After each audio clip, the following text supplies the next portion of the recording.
Hi guys, tonight we travel beside restless rivers carrying 4,000 years of memory through the long night of ancient China. You arrive first through sound before sight. Water pushes slowly against muddy banks somewhere ahead in the darkness. Frogs pulse from hidden reeds. Wet soil presses beneath your sandals. The air smells thick with river clay and cold grass bending under evening wind. Far away a dog barks once. The world around you is still mostly wilderness. Forest stretches across enormous distances. Marshes gather insects in silver clouds at dusk. Floodwaters swallow fields without warning. Winter arrives hard and dry. Summer heat sits heavy on the skin. Yet people remain here beside the Yellow River, because rivers promise life even while threatening death. You walk towards scattered lights trembling beyond the mist. These are not cities yet. Not really. They are clusters of packed earth homes with thatched roofs, darkened by smoke and rain. Pigs sleep near shallow fences. Clay jars stand outside doorways. Someone coughs inside one of the houses. Someone else grinds millet by hand under weak firelight, while children sleep nearby wrapped in rough, woven cloth. 1,000 small ordinary moments. History usually forgets them first. So before you get comfortable, take a moment to like the video and subscribe, but only if you genuinely enjoy what I do here. And while you settle in tonight, share your location, your local time, and the part of history you enjoy most hearing about. There is something strangely comforting about knowing listeners across distant places are wandering through the same night together. Now dim the lights. You move quietly through the village while smoke drifts upward into the dark sky. It is somewhere around 2,000 years before the birth of Christ, though nobody here counts time that way. Time follows harvests, floods, ancestors, and the slow movement of stars. A woman kneels beside a cooking pot, stirring millet porridge thickened with wild greens. Her hands are cracked from labour. Her shoulders ache constantly. Still she hums softly to herself because the harvest this year has been kinder than the last. Nearby, an old man repairs a fishing net by firelight. His eyesight fades now. He works carefully anyway, knot by knot, because damaged nets mean hunger later.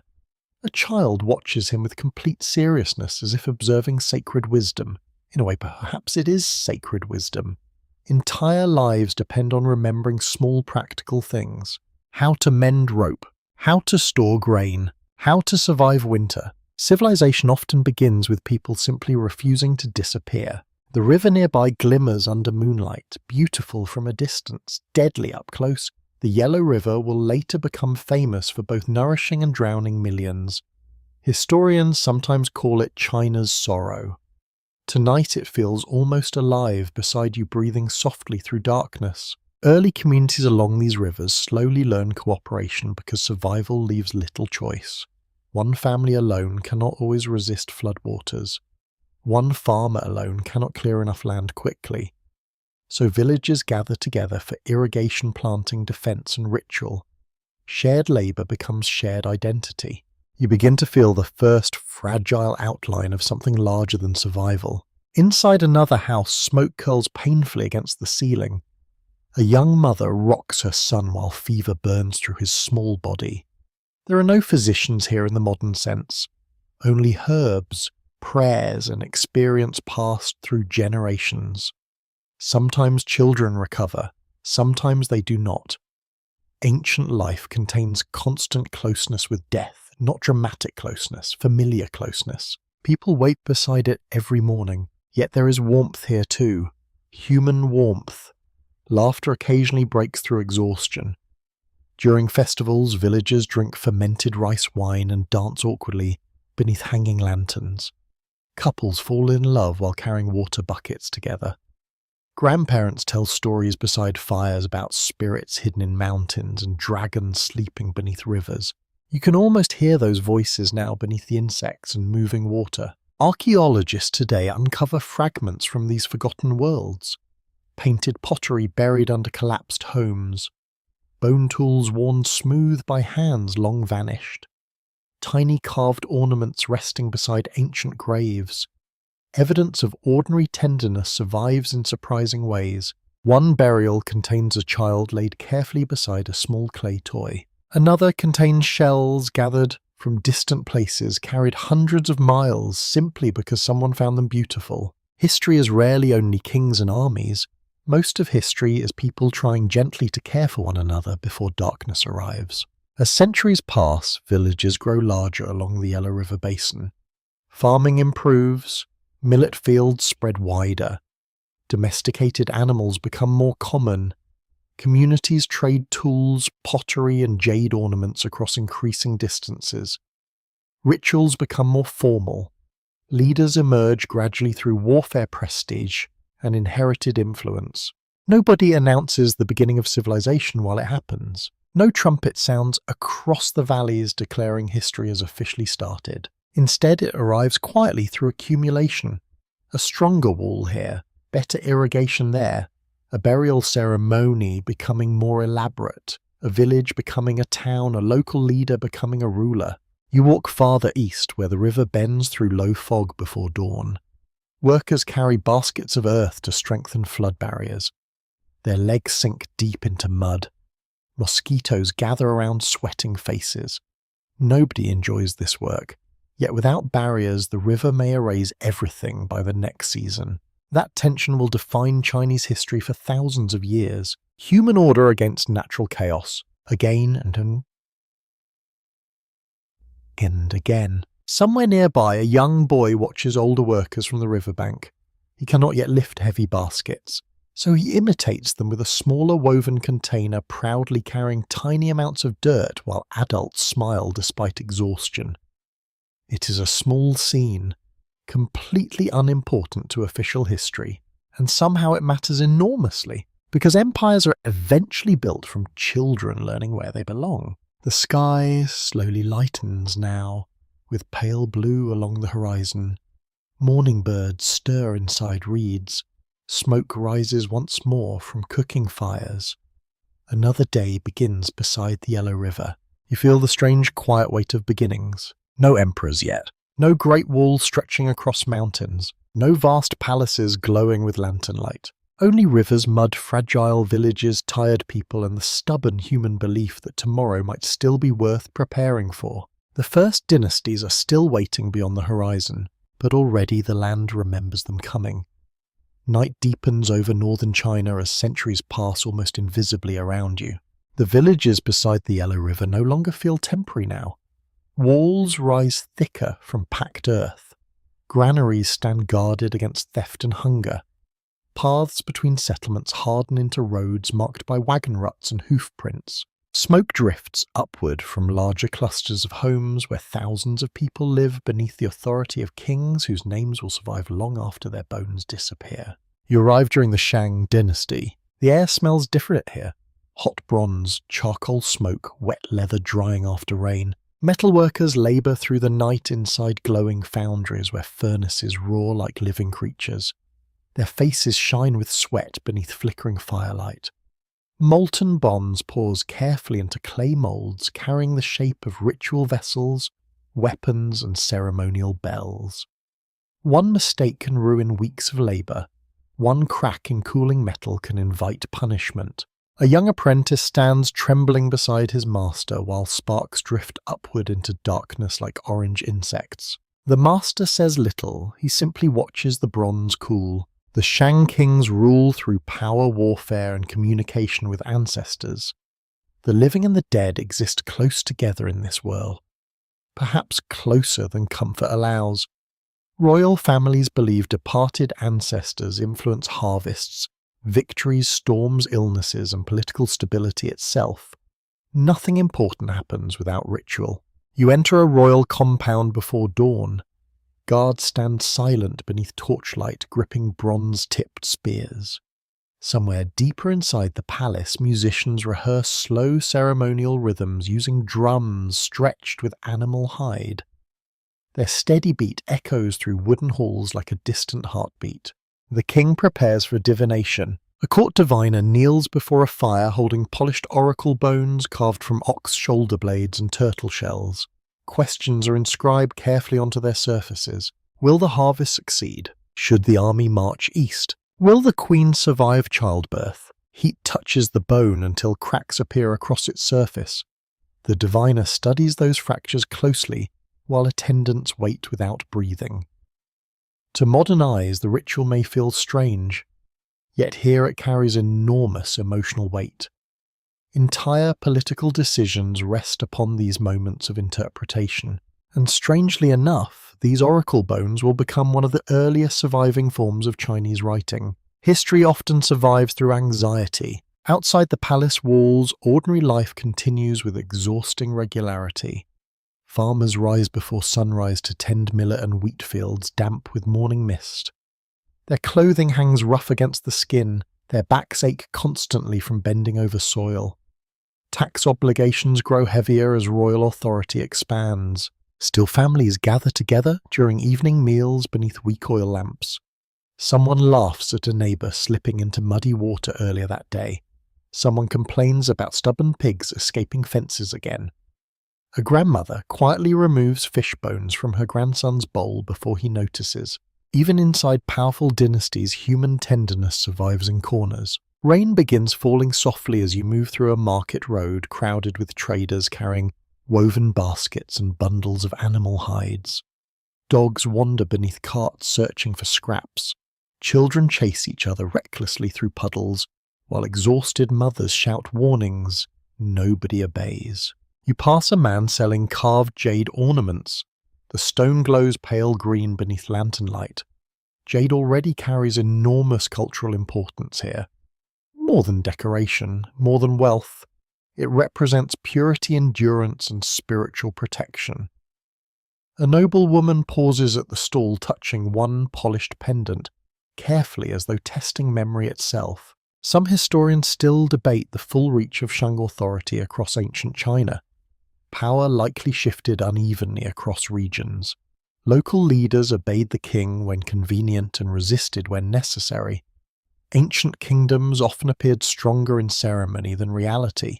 But the Shang court understood theatre very well. Royal hunts display strength. Bronze vessels display wealth. Ancestor rituals display divine legitimacy. Everything reinforces hierarchy, even silence. You travel with a military procession, crossing muddy countryside after heavy rain.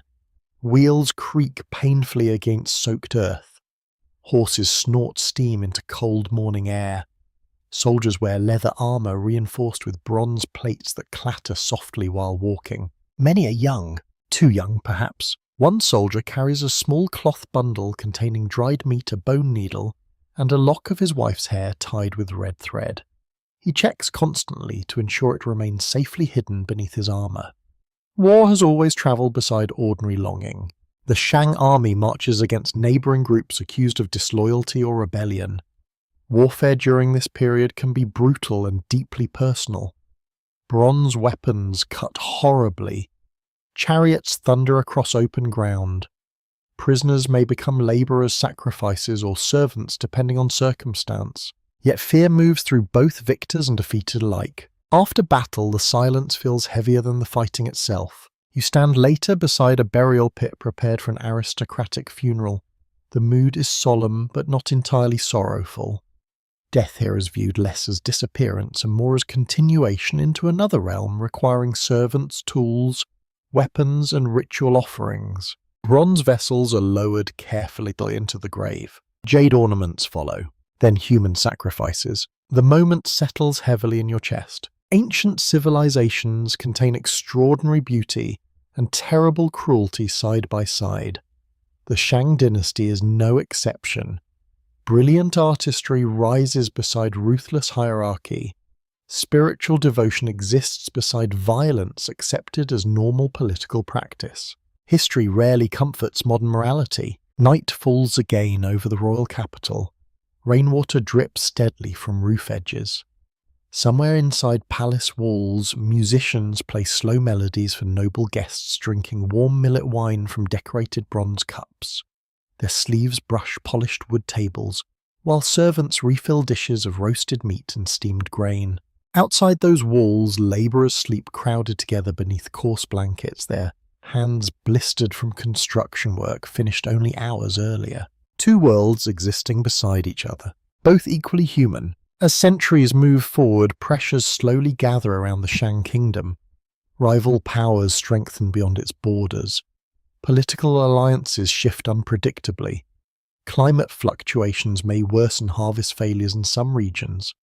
The confidence of kings begins to thin at the edges, though few inside the court fully recognize it yet. Dynasties often appear eternal shortly before collapse. Tonight, however, the Shang world still glows brightly against the darkness. Bronze shines near firelight. Ancestor prayers rise toward cold stars. And somewhere beyond distant western mountains, another family prepares quietly to challenge heaven itself. The road west feels colder now. Wind moves across open plains carrying dust against your face, while ox carts creak slowly through deep wheel ruts, hardened by old rain. Autumn settles over the land. Dry grass bends beneath pale sunlight. Somewhere ahead, beyond river valleys and guarded passes, the Zhou people gather strength quietly beneath the shadow of the Shang kings. At first they seem distant from the center of power, peripheral. Useful allies, perhaps. Certainly not future rulers of China. History enjoys these small identities. You arrive among the Zhou settlements at dusk. Cooking smoke drifts upward from clustered homes built against low hills. Horses stamp impatiently inside wooden enclosures. Unlike the heavy ritual atmosphere surrounding the Shang court, the mood here feels leaner and more practical. The Zhou rulers present themselves as disciplined protectors rather than divine intermediaries. Still ambitious, just differently ambitious. A local lord shares warm millet wine with his retainers beneath hanging oil lamps. The wine tastes sour and smoky. Men speak quietly about harvests, troop movements, and troubling rumours from the east.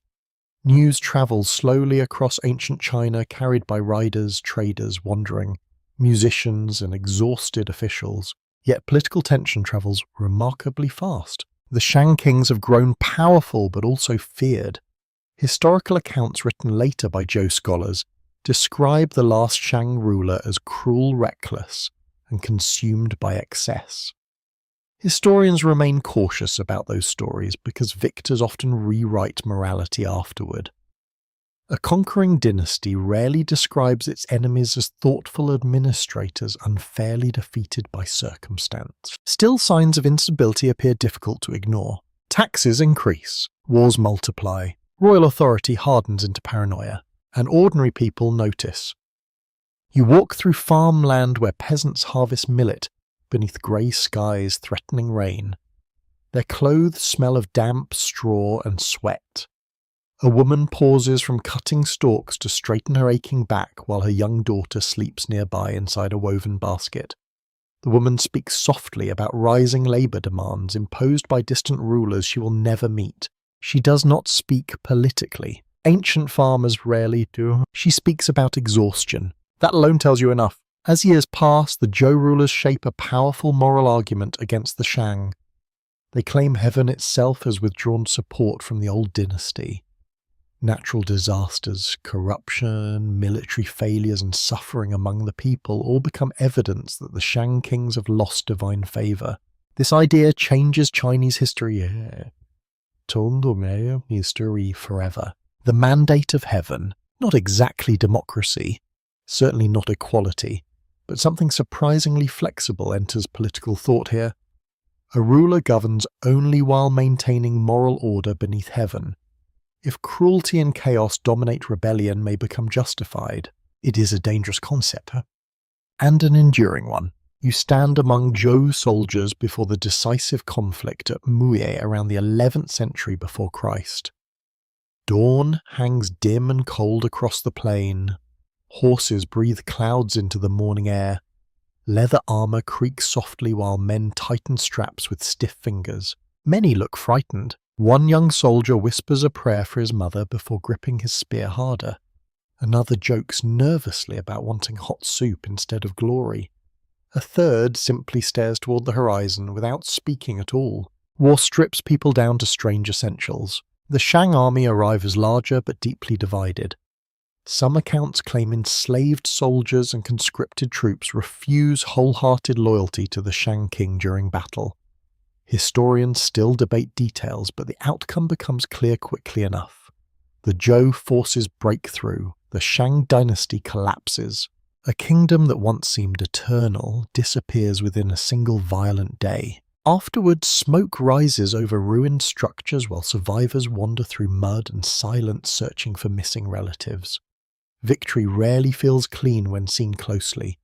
Bodies lie twisted beside broken chariots. Horses scream from injuries. Rain begins falling lightly across abandoned weapons scattered in trampled grass. The Zhou rulers now inherit enormous territory and immense uncertainty. Inside the captured Shang capital, ritual vessels remain untouched in palace halls, smelling faintly of incense and old smoke. Servants move carefully through corridors, unsure which customs still matter. A former Shang musician plays quietly for himself beneath a courtyard tree because routine feels easier than grief. Outside, new banners rise above the city walls. The Zhou dynasty begins not with certainty but nervous improvisation. The new rulers understand they cannot govern vast lands through military force alone. So they build alliances through kinship and loyalty, granting territories to relatives and trusted nobles who oversee distant regions in the king's name. It resembles a loose feudal network more than a tightly controlled empire. For a time, it works remarkably well.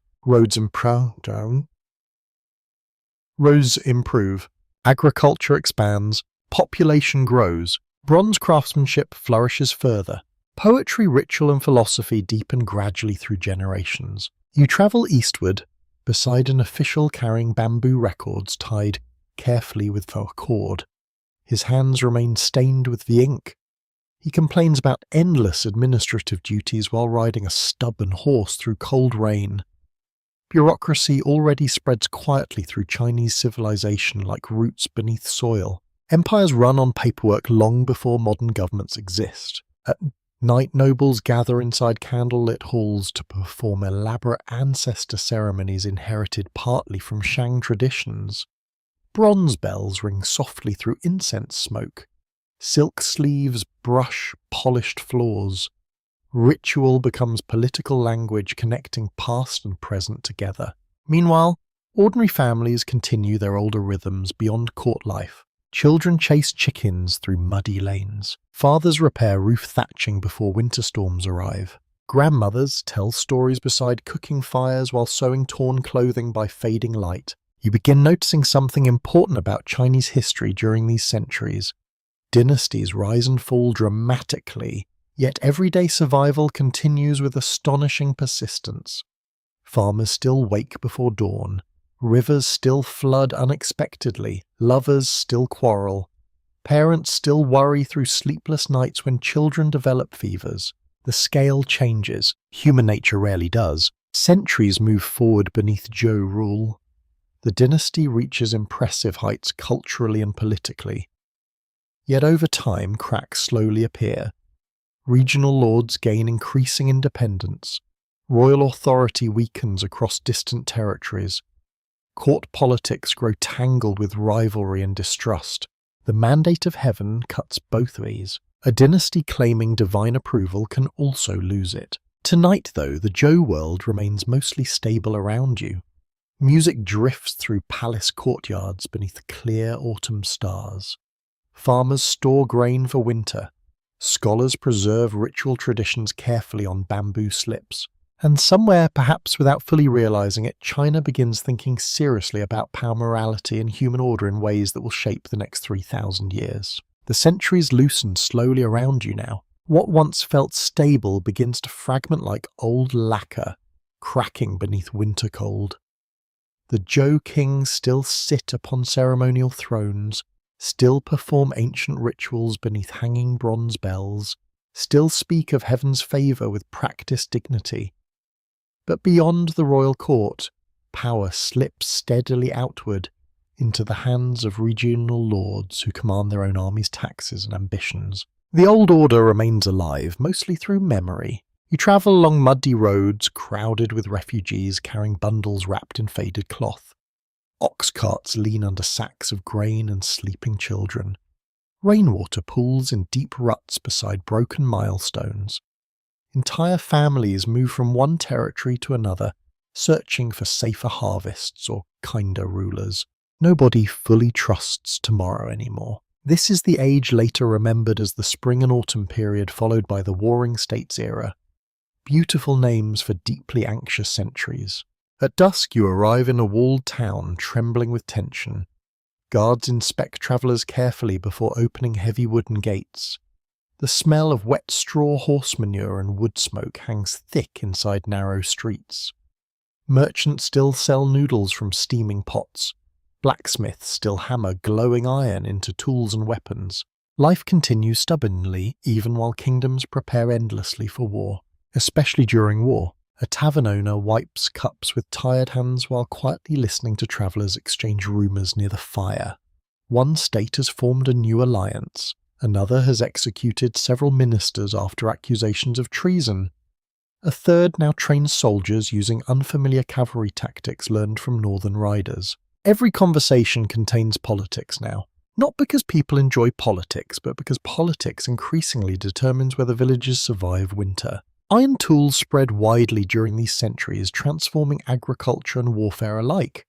Fields produce more grain. Populations rise dramatically, cities expand. Trade routes thicken with movement. Yet prosperity arrives unevenly. Wealth gathers heavily among ruling elites while peasants labour under growing tax burdens and military conscription. You watch farmers planting wheat beneath grey morning skies while armed patrols pass nearby on horseback. One farmer pauses briefly, shielding his eyes to watch the soldiers disappear over distant hills. Then he returns silently to work. There is no alternative. War between states becomes constant enough that entire generations grow up expecting it as part of ordinary life. Fortified walls spread across the landscape. Rivers become defensive barriers. Diplomats travel frantically between courts carrying proposals, threats, and carefully rehearsed lies. Some rulers seek peace, most prepare for betrayal. Inside one royal court, musicians perform elegantly while nobles discuss military strategy over cups of warm wine. Silk robes whisper against polished floors. Candle smoke curls toward painted ceiling beams. A court advisor calmly recommends starving a rival state through economic pressure rather than direct invasion. His voice remains perfectly pleasant while describing thousands of strangers dying slowly. Civilization often sharpens cruelty into sophistication, and yet amid all this instability, something extraordinary begins happening. People start asking deeper questions, not only about power, but about humanity itself. You travel to the small state of Lu, where an aging teacher named Confucius walks dusty roads with several devoted students following behind him. His clothing appears plain. His political career has largely disappointed him. At times he seems almost weary from trying to persuade rulers toward moral governance. Still he keeps talking, keeps teaching, keeps believing people can become better. You sit quietly beneath a tree while Confucius speaks with his students about ritual kindness, family duty, and ethical leadership. Chickens scratch nearby in dry dirt. A cool wind moves through leaves overhead. Nothing about the scene feels grand enough for history books. Yet his ideas will shape East Asia for more than 2,000 years. Confucius does not dream about freedom in the modern sense. He believes order matters deeply. Ritual matters, respect matters, but he also insists rulers must behave morally because political authority without virtue eventually collapses into chaos. Looking around this fractured world, you understand why such ideas resonate. Elsewhere, other thinkers search for different answers. Laozi, perhaps partly legendary, speaks of harmony with the Tao, the mysterious natural way beneath forced human striving. His philosophy feels quieter, more elusive, less interested in controlling society, and more interested in escaping unnecessary struggle. Meanwhile, another thinker named Mosey condemns aggressive warfare and argues for universal care between people. Legalist philosophers advocate strict laws and harsh punishments as the only realistic path towards stability. Ancient China becomes intellectually alive during its political collapse. Historians later call this the 100 schools of thought. You feel it everywhere now. Debate crackles through courts, academies, roadside inns, and private gardens. Scholars travel constantly between states seeking rulers willing to listen. Some are treated with honor, others are ignored completely. A few die in prison or exile after speaking too honestly. Ideas become survival tools. One rainy evening, you shelter inside a roadside inn crowded with travelers drying damp clothing near the fire. A young scholar argues passionately with an older military officer about human nature. The scholar insists people are fundamentally capable of goodness through education and proper example. The officer snorts quietly before replying that hungry men steal grain regardless of philosophy. Neither fully convinces the other. Outside rain strikes the roof steadily through the night. You realize something strangely comforting here. Even during centuries of violence and uncertainty, people still search seriously for wisdom. They still believe thoughtful conversation might improve human life, however slightly. A mother still teaches her son poetry beside candlelight. A retired official still copies old texts carefully onto bamboo slips. Friends still gather beside rivers drinking wine and discussing morality while crickets sing through summer grass. History breathes through such moments as much as through battles. But the wars continue, growing larger. States centralize authority more aggressively now. Armies expand into hundreds of thousands. New weapons appear. Entire populations become organized toward military competition. Some rulers reward talent over noble birth, reshaping old social structures in pursuit of stronger governments. One state in the West rises steadily during this chaos. Qin, disciplined, efficient, unforgiving. You hear its name more often now in anxious conversations between merchants and diplomats. People speak of strict laws, harsh punishments, and terrifying military effectiveness.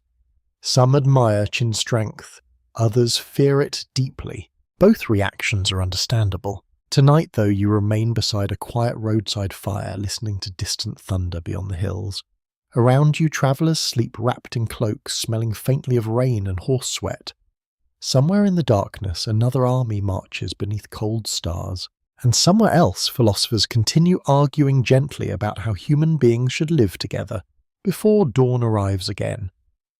The western state of Qin does not feel gentle when you first enter it. The roads are straighter here, the laws sharper. Even the silence carries tension. Farmers work in carefully measured fields beneath strict administrative oversight, while officials record harvests on bamboo slips with methodical precision. Soldiers patrol constantly. Watchtowers rise against distant hills like clenched fists. This kingdom has spent generations preparing itself. Now the rest of China begins to understand what that preparation means. You travel through Qin territory during early winter. Frost hardens the earth beneath wagon wheels. Breath clouds from oxen labouring uphill through narrow mountain passes. Villages appear orderly but subdued. People bow quickly when officials pass. Conversations lower instinctively near government buildings. A merchant quietly advises you not to criticise the law even as a joke. He says it with the nervous half-smile of someone who has seen consequences personally. In-rulers embrace legalist philosophy more completely than rival states. Legalism distrusts human nature deeply. It assumes people respond mainly to rewards and punishments, not moral virtue. Strict laws, centralized authority, and relentless discipline become the foundation of state power. And unfortunately for Qin's enemies, the system works remarkably well. Armies move efficiently. Taxes arrive reliably.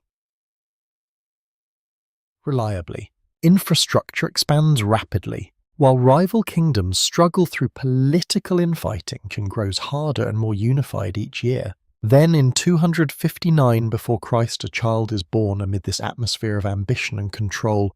His name is Ying Zheng, the boy who will later become Qin Shi Huang, first emperor of China. You see him first not as legend, but as a tense young ruler ascending the throne during dangerous circumstances. Court politics swirl around him constantly. Assassination attempts emerge from rival factions. Advisors maneuver carefully for influence. Outside Qin borders, other states desperately try preserving independence against Qin expansion.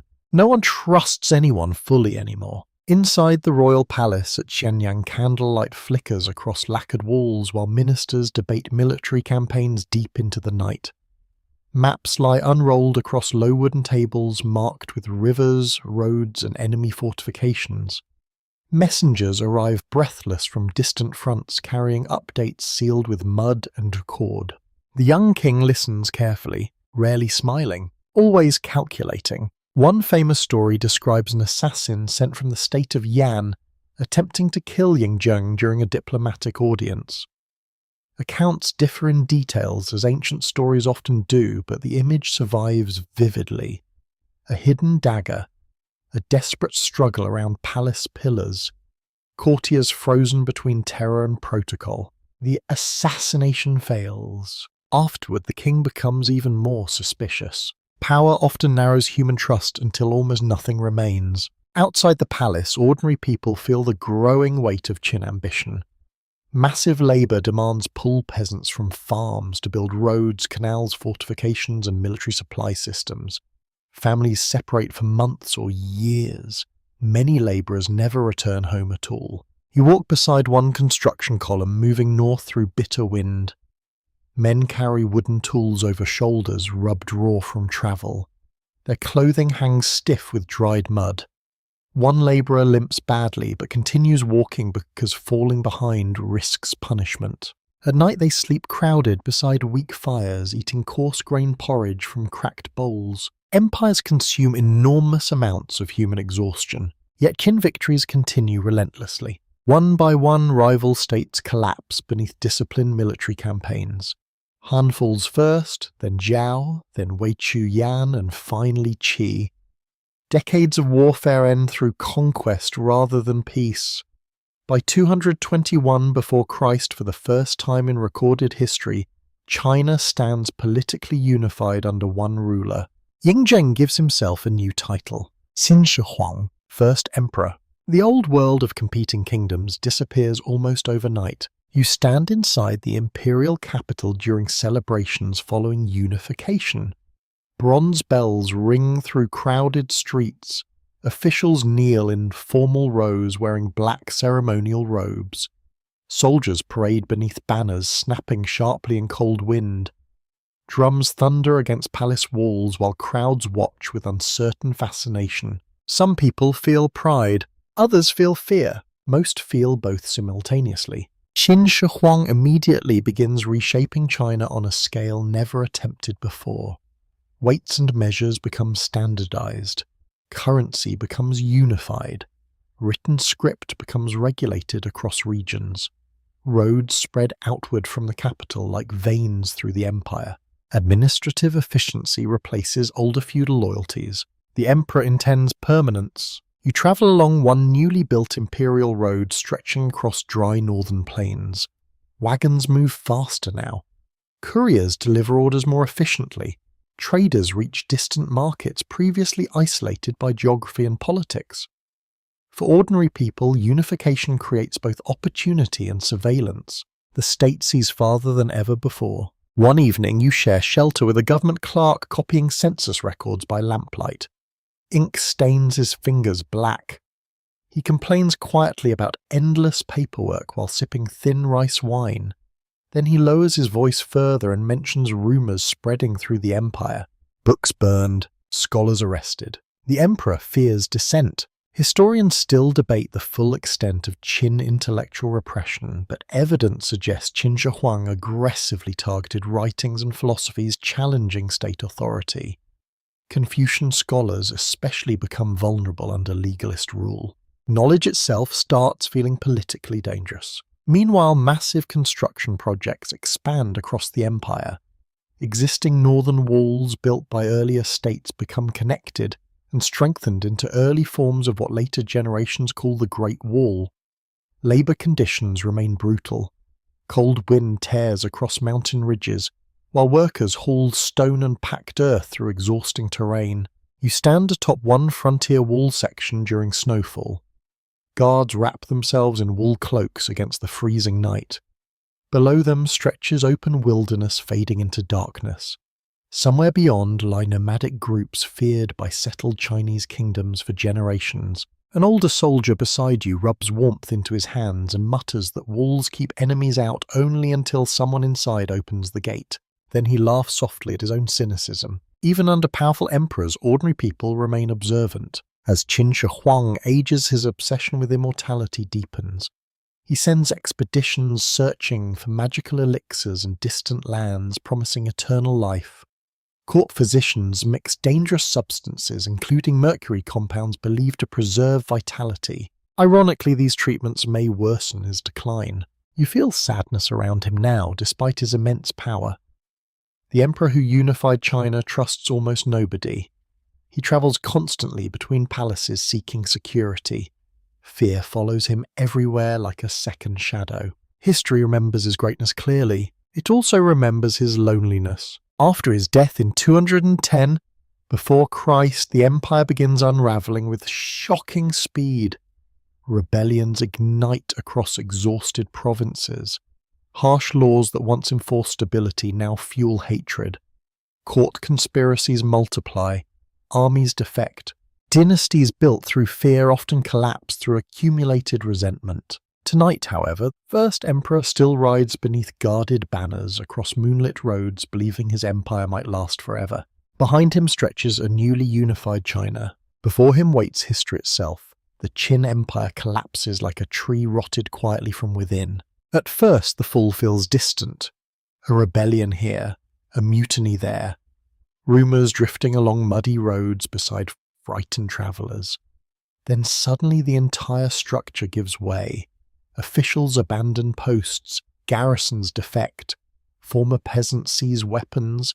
Smoke rises across provinces that only years earlier bowed before imperial authority. You travel through villages where Qinlaw tablets lie smashed beside roadsides. People speak the old kingdom's name with bitterness now, though not without lingering fear. The memory of harsh punishment survives even after the state itself weakens. One old farmer spits into the dust when discussing imperial labour projects. Then he falls silent immediately afterward, almost embarrassed by his own boldness. Habit outlives power. Out of the chaos rises a man named Liu Bang. He does not arrive wrapped in perfect nobility or ancient prophecy. He begins as a minor local official with rough manners, political instincts, and a practical understanding of ordinary people. Compared to aristocratic rivals, he often appears almost unimpressive. That turns out to be dangerous for his enemies. You first encounter Liu Bang beside a crowded military camp after rain. The ground smells of wet ash and horse dung. Soldiers huddle around cook fires eating coarse grain from wooden bowls while commanders argue over supply shortages inside nearby tents. Liu Bang laughs loudly at something crude one of the men says. His robes sit carelessly. His posture lacks royal elegance. Yet people gather naturally around him. They relax near him. Even hardened veterans seem willing to follow him through uncertainty. Some leaders inspire awe. Others inspire loyalty. The wars following Qin collapse become long and brutal. Rival commanders struggle for control across exhausted territory, where civilians already suffer from years of conflict and forced labour. Fields burn, cities change hands repeatedly. Refugees crowd river crossings carrying children wrapped against cold wind. Among Liu Bang's greatest rivals stands Xiang Yu, a brilliant warrior remembered for personal courage and tragic pride. Accounts describe him as physically imposing, charismatic, and devastating in battle. You watch Xiang Yu's army crossing a river at dawn. Armour glitters pale beneath morning fog. Horses snort impatiently while drums echo across the water. Soldiers adore him with almost painful intensity. Yet admiration alone rarely sustains empires. The struggle between Liu Bang and Xiang Yu becomes one of Chinese history's defining rivalries. Historians later romanticize it heavily, though the actual experience for ordinary people likely felt less poetic. Mostly hunger, mostly fear, mostly waiting to discover which army would arrive next. Inside one overcrowded roadside shelter, a mother feeds watered rice porridge, carefully to her son while listening anxiously for distant marching sounds. A wounded soldier sleeps nearby beneath damp blankets, muttering fragments of dreams nobody understands. Outside, cold rain taps steadily against wooden shutters. History changes around exhausted people trying simply to survive another week. Eventually Liu Bang defeats Xiang Yu and establishes the Han Dynasty in 202 before Christ. The mood shifts gradually afterward. Not instantly peaceful, not magically prosperous, but different. Lighter, perhaps? The Han rulers learn important lessons from Qin failure. Centralized authority remains essential, yet excessive cruelty threatens stability.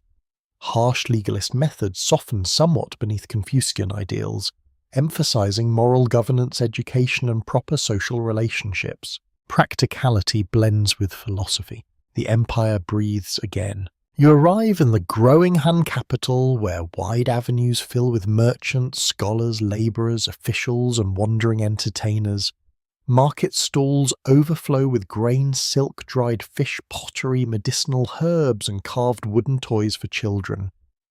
The smell of frying dough drifts warmly through cool evening air. For the first time in generations, many people begin imagining futures beyond warfare. A teacher instructs students by lamplight using bamboo texts tied with silk cord. A silk weaver hums quietly while working intricate patterns through the afternoon. Farmers repair irrigation channels with cautious optimism after years of devastation. Ordinary hope returns slowly. Under Emperor Wu of Han, the dynasty expands dramatically. Armies push outward against nomadic confederations threatening northern borders. Trade routes stretch westward through deserts and mountain corridors towards Central Asia. What later generations call the Silk Road begins taking shape. You travel with a merchant caravan moving cautiously through dry western landscapes where wind scrapes endlessly across stone and sand.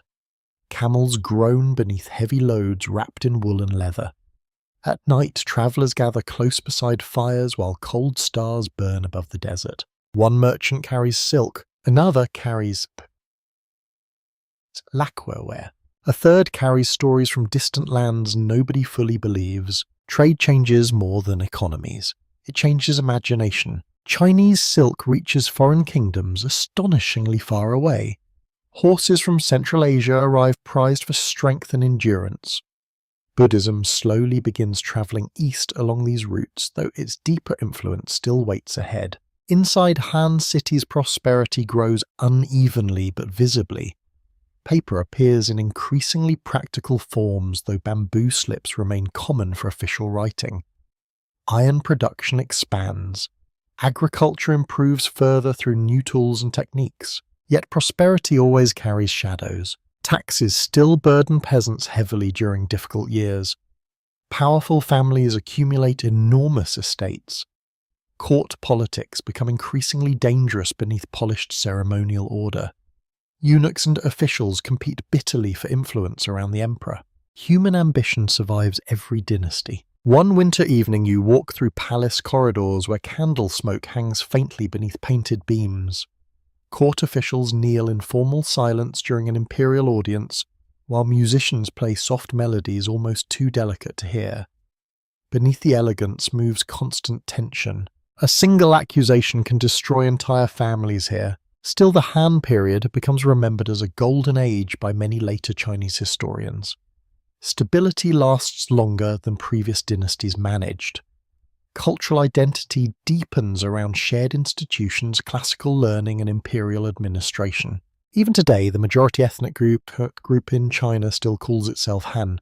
That legacy begins here. You pause beside a riverside village during late summer. Cicadas sing loudly from nearby trees. Children splash barefoot through shallow water despite parental warnings. An old fisherman repairs nets beneath fading sunlight, while his wife prepares evening rice inside their small home. Nothing about the scene appears historically monumental, yet this quiet continuity matters profoundly. Empires endure partly because ordinary people keep planting fields, raising children, repairing roofs, grieving losses, and preparing meals despite everything larger unfolding around them. The Han Dynasty understands this better than Qin ever did. For now at least, night settles gently across the empire. Lantern light reflects against river water dark as polished stone. Somewhere far west, caravans continue moving along dangerous trade routes beneath cold stars. Somewhere north, soldiers guard frontier walls against raids and winter wind. And deep inside the Han world, confidence slowly grows that China may finally have found lasting order beneath heaven. The Han Empire grows old slowly at first. That is how great dynasties usually fade. Not through sudden collapse, but through accumulated strain hidden beneath ceremony and routine. Decades pass, generations change. Palace rituals continue with polished precision, while deeper problems gather quietly in the background, like storm clouds beyond distant hills. You feel the shift most clearly inside the capital. The avenues remain crowded. Markets still glow with lantern light after dusk. Officials still bow in layered silk robes beneath painted palace ceilings. Yet conversations have become more careful now. Smiles linger, a little too long. Every faction watches the others constantly. Trust thins inside powerful courts. The emperor sits at the center of this world, but often isolated from reality itself. Some rulers inherit the throne as children. Others grow distracted by luxury, superstition, or exhaustion. Around them gather eunuchs, relatives, ministers, military commanders, and scholars, all competing for influence through whispers, alliances, and accusations. The atmosphere feels suffocating. You stand inside a palace corridor one cold evening, while snow drifts softly beyond carved wooden screens. Eunuchs move southern, carrying sealed documents between private chambers. An official pauses near you, rubbing tired eyes before continuing towards another midnight meeting he clearly dreads attending. He smells faintly of candle smoke and damp wool. Court life ages people quickly. Eunuchs gain increasing power during the later Han period because emperors often trust them more than aristocratic officials.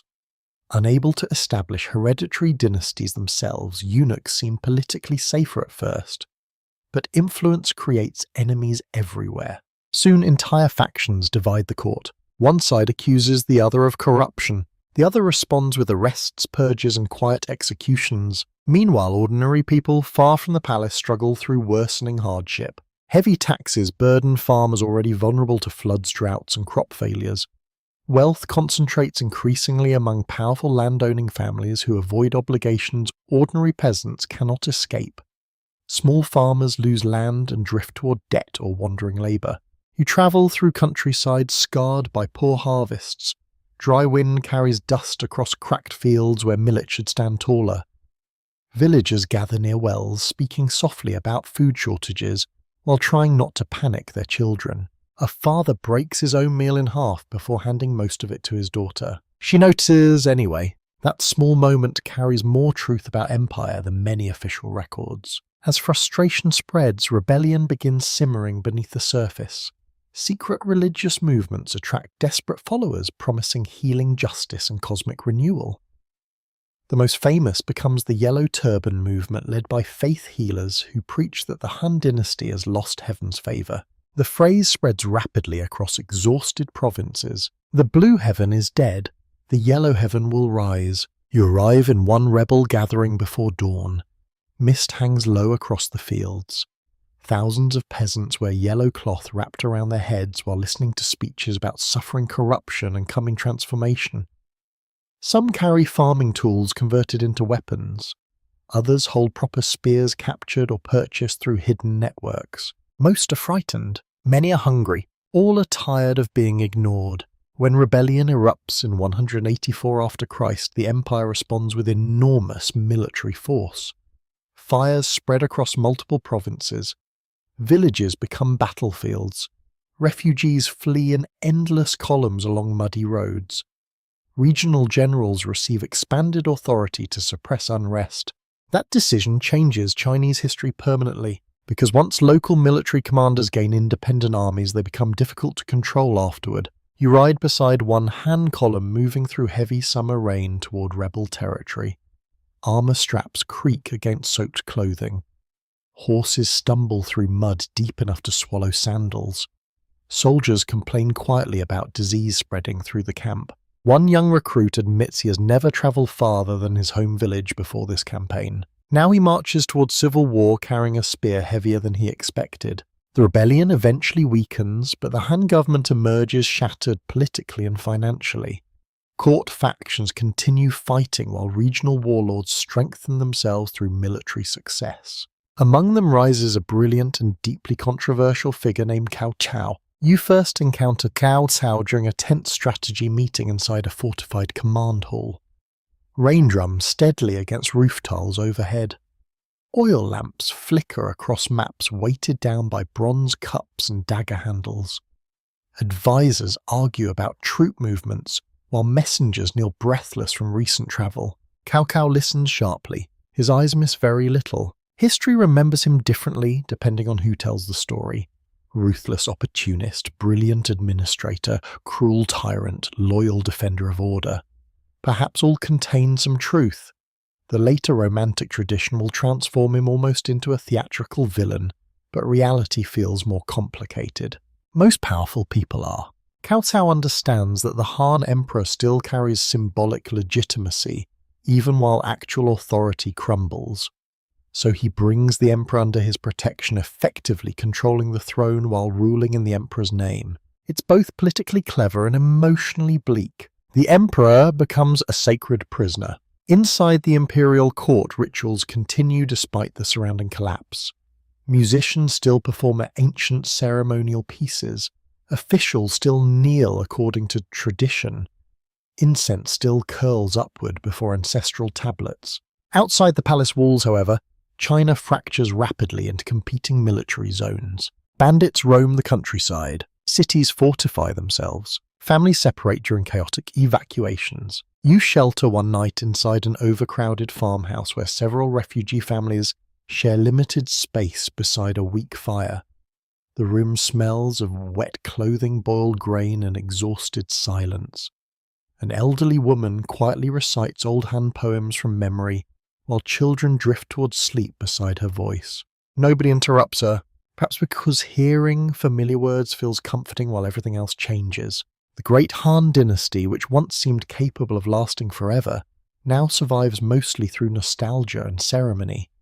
People still speak its name with reverence, even while living through its disintegration. That emotional contradiction settles heavily across the land. By the early 3rd century, real imperial authority has almost vanished entirely.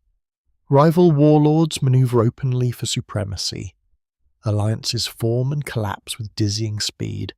Armies march constantly through ruined provinces already worn down by famine and disease. Yet amid the fear and exhaustion, human life continues stubbornly. A scholar still copies texts carefully beside candlelight.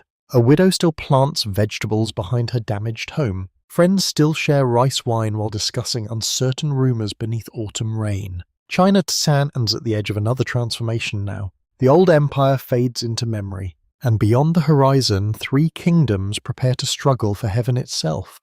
Rain falls endlessly across the broken Han world, at least it feels endless. Roads dissolve into rivers of mud beneath marching boots and wagon wheels. Wet banners cling heavily to poles during military processions. Campfires hiss beneath soaked wood while soldiers crouch together under patched cloaks smelling of smoke and damp leather. China has fractured completely now. The Han Dynasty still exists in name for a short while longer, but everyone understands the truth. Real power belongs to warlords commanding armies across divided territories. Eventually, even the remaining illusion disappears. In 220 after Christ, the last Han emperor formally yields the throne. 3 rival kingdoms emerge from the ruins. Wei in the north, Shu in the southwest, Wu in the southeast. Later generations will remember this era with fascination almost bordering on obsession. Stories, operas, novels, and films will transform these years into one of China's great romantic ages.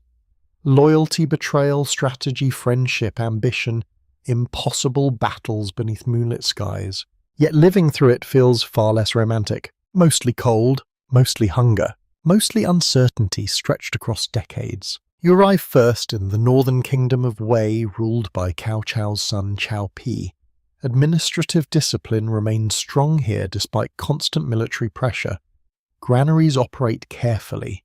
Roads receive maintenance. Officials continue recording taxes, population counts, and supply inventories with exhausting precision. Even divided kingdoms require paperwork. You share a meal beside a frontier garrison where soldiers warm their hands around bowls of cabbage soup thin enough to reflect lantern light. Wind pushes hard against the walls outside. One veteran speaks quietly about missing his sons growing up while he guards distant borders year after year. He cannot even remember his youngest child's voice clearly anymore. War steals ordinary things first. Far to the southwest, the kingdom of Shu gathers around another extraordinary figure, Liu Bei. History treats Liu Bei kindly, perhaps kinder than reality deserved. Still even skeptical, historians acknowledge his unusual talent for inspiring emotional loyalty. He presents himself as a protector of Han legitimacy, a ruler guided by virtue, rather than pure ambition. Whether entirely sincere or politically useful hardly matters now. People believe in him. Sometimes belief itself becomes historical force. You travel through mountain roads into Shu territory, where mist curls between steep green valleys. The air smells fresh after rain. Compared to the northern plains scarred by years of warfare, these regions feel strangely sheltered. Inside a crowded command hall lit by flickering candles, Liu Bei listens while advisors discuss troop shortages and supply routes. Beside him stands one of Chinese history's most celebrated strategists, Zhuge Liang. Later stories will portray Zhuge Liang almost supernaturally wise. Tonight he simply looks exhausted. Scrolls cover the table before him. Ink stains his sleeves. He has likely slept very little. Yet when he speaks, the room stills immediately. His voice remains calm even while describing impossible military calculations and dangerous diplomatic risks. You sense how much fragile kingdoms depend upon individuals during chaotic eras. One brilliant commander, one trusted advisor, one betrayal, everything shifts quickly. Farther south, along river networks and humid lowlands, the kingdom of Wu flourishes under the Sun family. Naval strength matters enormously here. Ships crowd busy waterways carrying grain soldiers, merchants and officials between fortified cities connected through rivers more than roads. You stand beside the Yangtze River at dawn, watching warships emerge slowly through pale morning fog. Oars dip rhythmically into dark water. Sailcloth snaps sharply in cold wind. Somewhere nearby, fishermen continue casting nets despite nearby military patrols. Ordinary survival adapts around permanent instability. The famous Battle of Red Cliff still lingers heavily in memory during these years. Decades earlier, southern forces defeated Cao Cao's massive northern fleet through strategy, fire attacks, and perhaps a fortunate shift in wind direction. Historians debate details endlessly, but the battle effectively prevented rapid reunification under northern control. One gust of wind can redirect history. You spend one evening beside aging veterans who fought during those campaigns. They sit wrapped in wool blankets near a riverside fire, drinking warmed rice wine, while insects sing through summer reeds. One man remembers flames spreading across chained warships. Another remembers the screaming horses. A third remembers almost nothing, except smoke thick enough to block the moon. Memory narrows strangely with age. Across all three kingdoms, civilians carry the heaviest burden. Taxation remains severe because every state requires enormous resources for constant warfare. Young men disappear into military service. Harvest failures become catastrophes. Disease spreads quickly through crowded refugee populations, yet beauty survives stubbornly. Poetry flourishes during this era, perhaps partly because people feel impermanence more intensely now.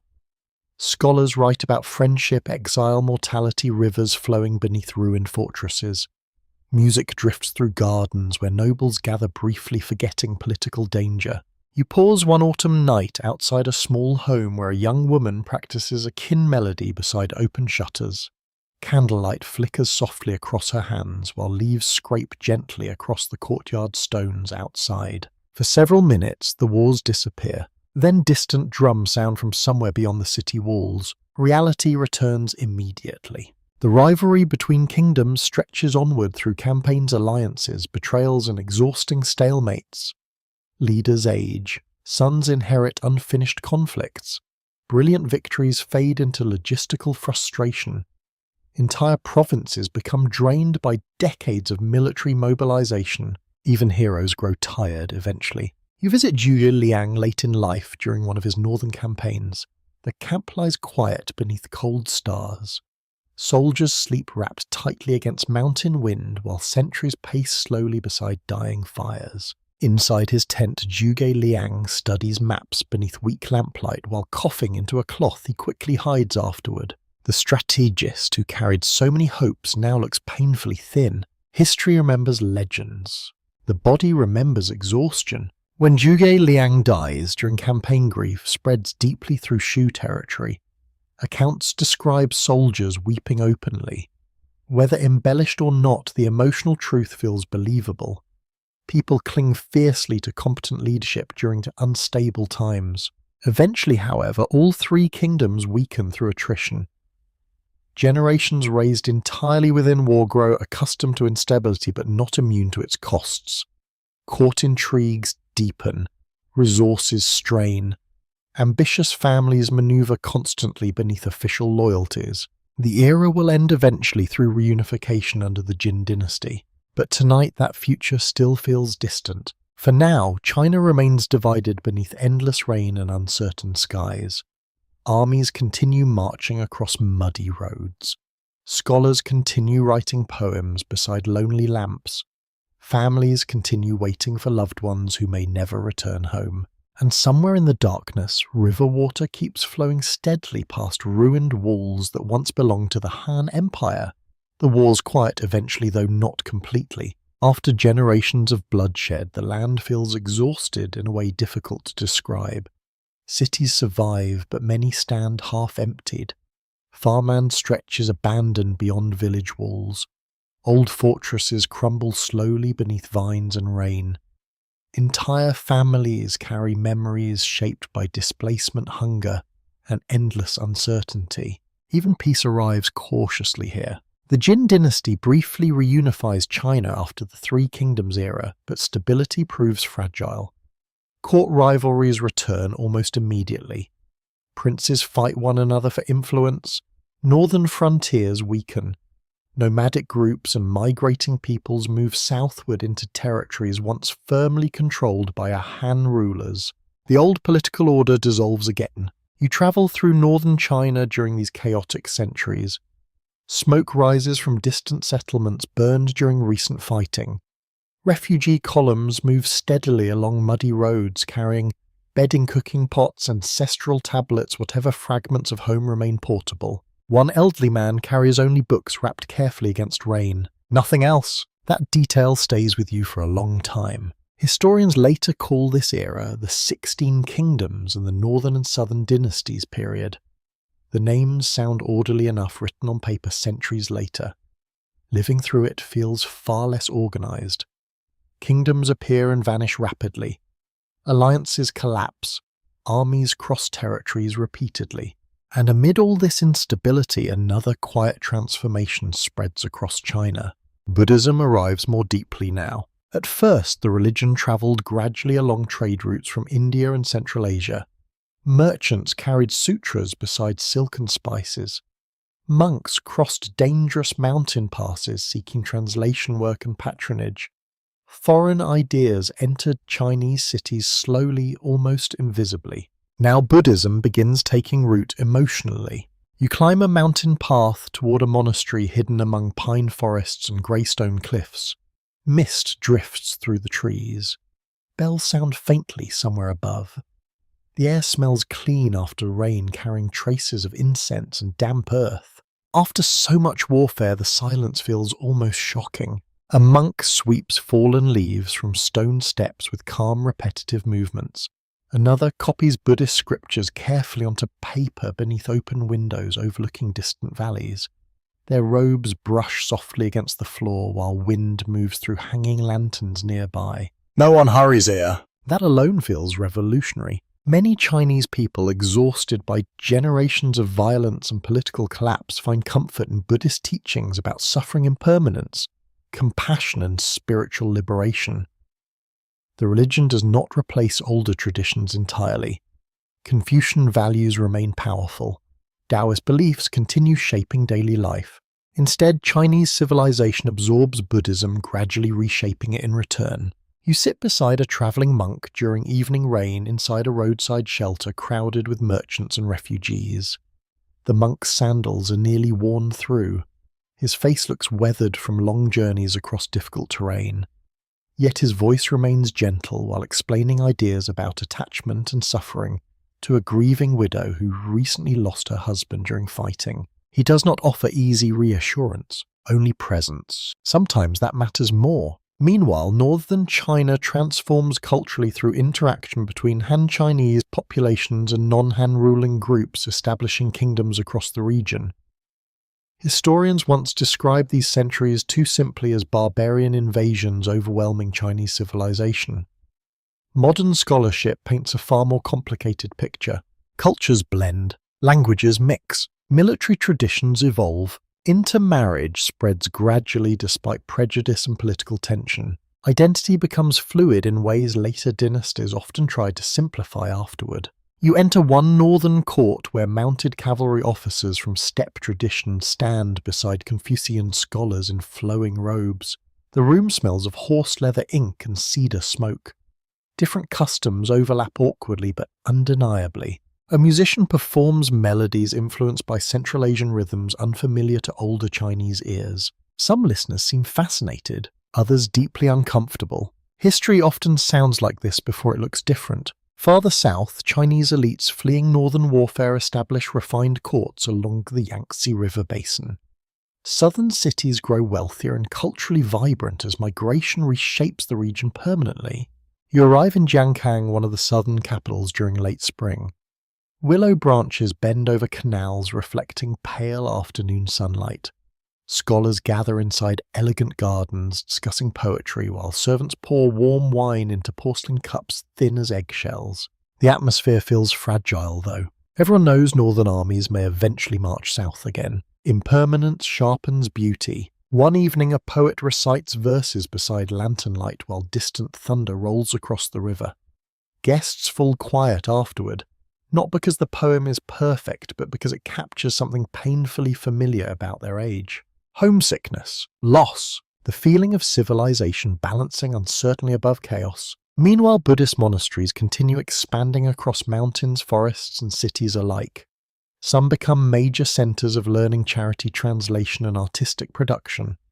Massive cave temples are carved into cliffsides filled with painted murals and towering stone Buddhas.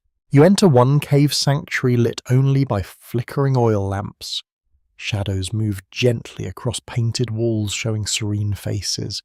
Celestial musicians and scenes from Buddhist stories carried thousands of miles across Asia. Outside, kingdoms rise and collapse. Inside, artists spend decades painting.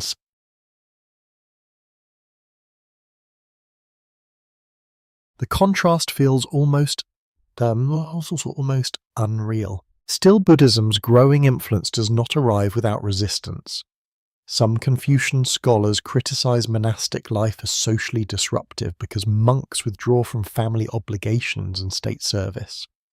Emperors sometimes support Buddhism enthusiastically, then later suppress monasteries during political or economic crises. Religion remains tied to power, whether people admit it or not. Yet ordinary believers continue visiting temples seeking practical comfort more than philosophical perfection. A mother prays for her sick child. A widower lights incense beside a statue after burying his wife. A soldier returning from campaign kneels quietly before dawn, hoping the nightmares eventually stop. Human suffering keeps faith alive. As centuries pass, China remains politically divided but culturally dynamic. Poetry deepens, landscape painting begins flourishing. Calligraphy becomes elevated almost into spiritual expression. Tea drinking spreads gradually through elite circles and monasteries. Small habits quietly shaping future civilization. You rest tonight beside a monastery balcony overlooking dark mountain forests, disappearing into mist. Rain taps softly against roof tiles. Somewhere below, a stream moves steadily through stone and roots. Behind you, monks chant evening prayers in low rhythmic voices. Ahead of you, another great dynasty slowly gathers strength in the north. China is preparing once again for reunification, but first it pauses here among mountains, temples, and weary human hearts searching for peace after centuries of war. China gathers itself together again beneath the Sui dynasty, though the reunion feels hurried and strained. You sense exhaustion underneath the achievement almost immediately. The Sui emperors rebuild central authority, reconnect fractured regions, and launch enormous construction projects linking north and south through the Grand Canal. Grain shipments move more efficiently now. Armies travel faster. Officials communicate across greater distances than before, but the cost is crushing. Millions labor under brutal conditions, hauling earth-digging channels and transporting supplies through freezing winters and suffocating summers. Families lose sons to construction work and military campaigns alike. Villages grow quieter from absence. An old woman beside the canal watches labourers passing through cold rain and mutters that emperors always build greatness using other people's bones. Then she returns silently to washing vegetables in muddy water. The Sui dynasty burns brightly and briefly. Within decades it collapses beneath rebellion, overextension and resentment. Yet from its ruins emerges one of the most dazzling periods in Chinese history, the Tang dynasty. You enter the Tang capital of Chang'an at sunset. For a moment the city barely feels real. Wide avenues stretch outward beneath golden evening light. Market districts hum with voices from across Asia. Bells ring from Buddhist temples while horse carts rattle over packed streets, crowded with merchants, scholars, musicians, diplomats, monks, labourers and foreign travellers speaking languages unfamiliar to your ear. The air carries everything at once: roasted meat, incense smoke, whetstone after rain, perfume drifting from silk sleeves. Chang'an is among the largest cities on earth, perhaps the largest, and unlike many ancient capitals, it feels cosmopolitan in a deeply visible way. Sogdian merchants from Central Asia bargain beside Chinese officials. Persian musicians perform in wine houses lit by coloured lanterns. Buddhist monks debate scripture translated from Sanskrit texts, while Taoist priests conduct rituals nearby. The empire stretches outward confidently now through trade diplomacy and military strength. You walk through the Western market after dark. Lanterns glow red against the night while performers balance on ropes above cheering crowds. A storyteller recites frontier tales beside steaming noodle stalls. Somewhere nearby, someone laughs too loudly after too much wine. Civilization has become comfortable with itself again, at least on the surface. Inside elegant courtyards, poets gather beneath moonlight discussing politics, philosophy, and longing with equal seriousness. Tang poetry flourishes because the dynasty values literary refinement deeply. Success in imperial examinations increasingly shapes social advancement, rewarding education and mastery of classical texts. Young scholars study obsessively by candlelight, hoping examination success might transform their family's future forever. One candidate you meet rents a tiny room barely large enough for his writing table and sleeping mat. Ink stains cover his fingers permanently. He recites passages quietly while walking, because he fears forgetting even one line during the examinations.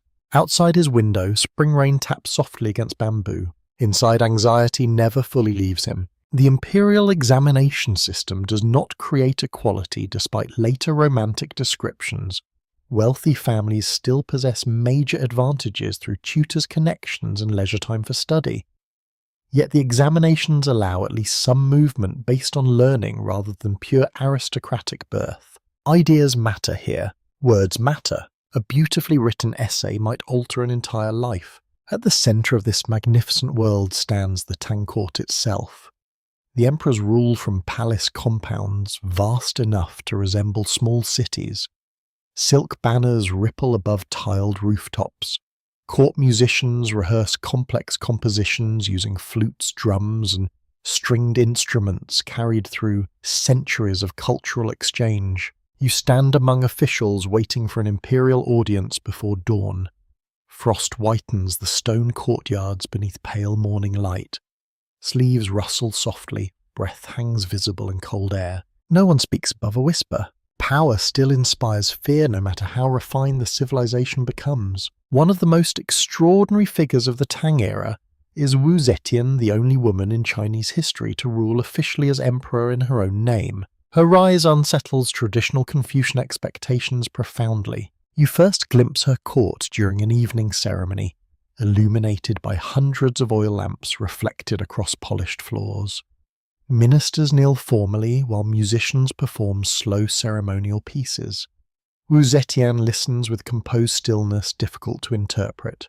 History remembers her through layers of admiration, fear, misogyny, and political propaganda. Some accounts portray ruthless ambition. Others emphasize intelligence and administrative skill. Most likely she possessed both. Power rarely belongs to the timid. Outside palace, life's ordinary existence during the Tang Dynasty can feel surprisingly vibrant. Tea houses spread through urban neighborhoods. Printing technology begins developing further. Trade enriches many regions. Fashion changes quickly among elites fascinated by foreign influences entering through Silk Road exchange. You pause beside a tailor's shop where bright fabrics imported from distant lands hang drying in warm afternoon light. Young women admire new hairstyles while gossiping about court scandals and poetry competitions. For a moment, the empire feels almost modern in its social energy. Yet even golden ages contain shadows. Frontier wars continue draining resources and lives. Political factions compete constantly within the court. Regional military governors gain growing autonomy over time, especially along vulnerable borders. One Tang general stationed far from the capital writes lonely poems about desert wind and homesickness while supervising exhausted troops beside remote fortresses. His words survive. Most soldiers' names do not. You travel westward briefly along Silk Road routes protected by Tang authority. Camel caravans move through dry mountain passes carrying silk horses, jade spices, manuscripts and rumours. At night, travellers gather beneath cold stars listening to songs from places thousands of miles apart. For perhaps the first time in Chinese history, the empire feels fully connected to a wider Eurasian world. And that openness changes everything. Back in Chang'an, summer settles heavily across the city. Cicadas drone from palace gardens. Officials fan themselves during long administrative meetings. Children chase each other through crowded alleys while street vendors shout over the noise of passing carts. The Tang world glows around you now with confidence, artistry, and ambition. But confidence can become fragile without warning. Beyond the music and lantern-light tensions already gather quietly beneath the empire's polished surface. And before long, rebellion will arrive hard enough to shake the entire dynasty to its core. At first, the Tang Empire barely notices the cracks. That is often how decline begins inside powerful states. The markets remain crowded. Poetry still flows through wine houses and examination halls. Silk caravans continue arriving from distant deserts, carrying music, gemstones, horses, and stories. The capital still glows magnificently beneath lantern light, yet beneath the elegance pressure builds quietly. Taxes increase in some regions. Court factions sharpen into bitter rivalries. Military governors stationed along distant frontiers accumulate enormous authority far from imperial supervision. The empire stretches vast across mountains, deserts, forests, and rivers. Too vast, perhaps. You feel the tension most clearly in the northern military camps where frontier armies guard Tang borders against steppe confederations and rival powers. Soldiers spend years far from home. Supply shortages grow common. Officers begin developing stronger loyalty toward local commanders than the distant imperial court. One commander above all rises dangerously high, and Lushan. Accounts describe him as charismatic, unpredictable, politically skilled, and deeply ambitious. Of mixed Sogdian and Turkic background, he thrives within the cosmopolitan Tang world, while also understanding its vulnerabilities intimately. You first encounter An Lushan during a winter military inspection near the frontier. Snow drifts across hardened ground beneath grey skies. Horses stamp impatiently while officers stand rigid against bitter wind. and Lushan moves confidently among the troops, laughing loudly, joking with soldiers, remembering names. Men admire him easily. That matters. Back in Chang'an, the imperial court drifts toward complacency. Emperor Xuanzong of Tang once ruled with remarkable energy and competence, helping oversee the dynasty's cultural flourishing.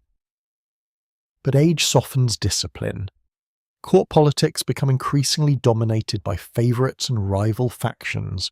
Most famously, attention centres around Yang Guifei, whose beauty later generations romanticise endlessly through poetry and legend. You glimpse her during an evening palace gathering, where musicians perform beside lotus ponds reflecting moonlight. Silk curtains shift softly in warm summer air, scented with incense and flowering trees. Yang Guifei listens to music with calm elegance, while courtiers carefully observe every gesture surrounding her. History turns women near power into symbols too easily. Some later writers blame her unfairly for political decay far larger than any individual relationship. Still, resentment grows around the emperor's inner circle, especially toward Yang Guifei's relatives who gain influence at court, far from the capital. And Lushan watches all this carefully. In 755, after Christ's rebellion erupts, the shock feels enormous. Tang armies defect unexpectedly. Northern cities fall rapidly. Refugees flood southward, carrying horror stories through overcrowded roads and river crossings. Smoke darkens the horizon beyond once prosperous regions now collapsing into violence. You travel among civilians, fleeing the advancing rebellion during freezing rain. Ox carts groan beneath overloaded possessions. Children cry from hunger and exhaustion. One old scholar carries a cage containing 2 frightened songbirds because he cannot bear abandoning them. Human attachment survives in strange forms during catastrophe. Inside the imperial palace, panic spreads quickly. Officials argue desperately over military responses, while servants rush through corridors carrying sealed orders and contradictory rumors. The emperor himself eventually flees Chang'an alongside members of the court. The journey becomes infamous. You ride with the imperial convoy moving southwest through mountain roads choked with mud, frightened horses and exhausted guards. Food grows scarce, tempers shorten, rain soaks ceremonial robes until they cling heavily against shivering bodies. At one military outpost, imperial soldiers finally refuse to continue unless Yang Guifei's powerful relatives are punished for corruption. The atmosphere turns unbearable. Accounts differ in details, but the outcome remains hauntingly clear. Yang Guifei is forced to die during the retreat. Later poets will describe the tragedy endlessly. Love destroyed by political collapse, beauty vanishing beside imperial ruin. Yet standing here among soaked soldiers and terrified refugees, the moment feels less romantic than deeply sad. Empires consume even those closest to them. Meanwhile, Lushan proclaims himself emperor of a new dynasty. For a time, it genuinely seems possible the Tang may disappear entirely. Cities burn, entire regions descend into famine and chaos. Historical records suggest tens of millions die through warfare, starvation, disease, and displacement during the rebellion and its aftermath. The numbers feel almost impossible to imagine, so you focus instead on smaller truths. A mother boiling tree bark because grain has vanished. A wounded messenger collapsing beside the road after riding 3 days without proper sleep. A monk opening monastery gates to refugees despite limited food supplies. History becomes emotionally real through fragments. You enter Chang'an after rebel occupation has scarred the city. The once magnificent avenues feel hollow now. Burned buildings stand blackened against grey skies. Markets sit eerily quiet except for scavengers searching through debris. Wind pushes ash softly across the abandoned courtyards. Even silence sounds exhausted here. Eventually, Tang loyalists retake the capital with foreign assistance and regional military support. And Lushan himself dies during the rebellion, murdered amid internal tensions within his own movement. But victory changes little emotionally. The old confidence never fully returns. The Tang dynasty survives another century and a half, yet something essential has broken permanently. Regional military governors remain powerful. Central authority weakens. Court intrigues deepen further. Economic systems strain beneath recovery efforts. People still write poetry. People still drink tea beneath garden trees. People still fall in love beside lantern light. But uncertainty now shadows everything. You sit one autumn evening beside a former examination scholar who lost several family members during the chaos. He pours warm wine slowly while watching leaves drift across dark river water. The empire continues, he says quietly. Then, after a long pause, but it no longer trusts itself. That sentence lingers in the cold air between you. As decades pass, the Tang world fragments gradually into competing factions and regional powers. The great cosmopolitan age dims. Trade routes grow less secure. Court politics become increasingly violent and unstable. Still amid the decline, culture deepens in quieter ways.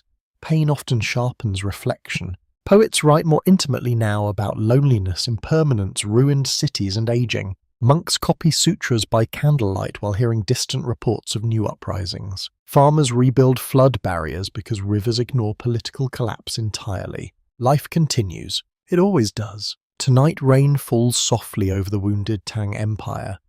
Lanterns flicker behind damaged walls.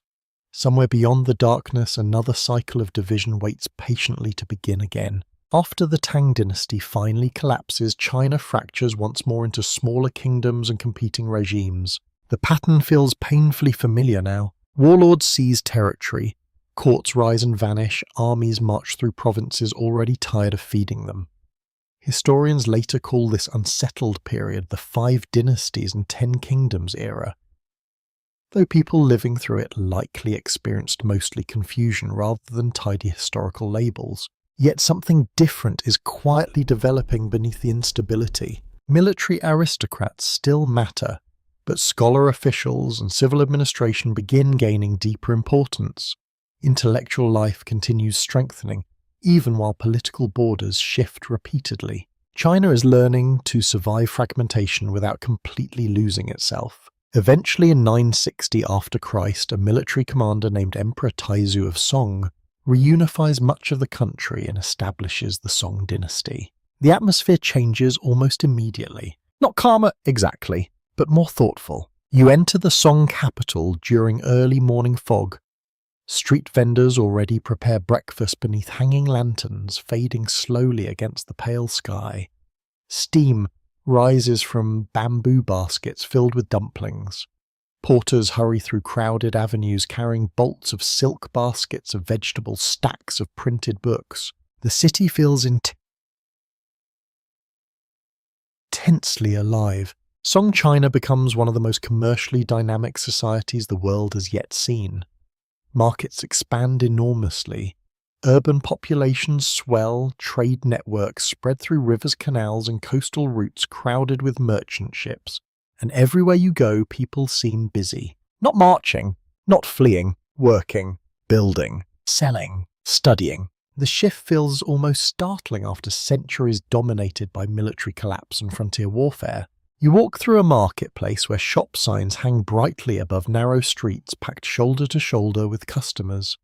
A tea seller calls out prices while pouring steaming cups for travellers. Nearby, a printer arranges carved wooden blocks stained dark with ink. Printing technology transforms the Song world quietly but profoundly. Books become cheaper and more widely available. Knowledge spreads beyond elite circles more easily than before. Examination candidates purchase study guides printed in large numbers. Poetry collections circulate through cities.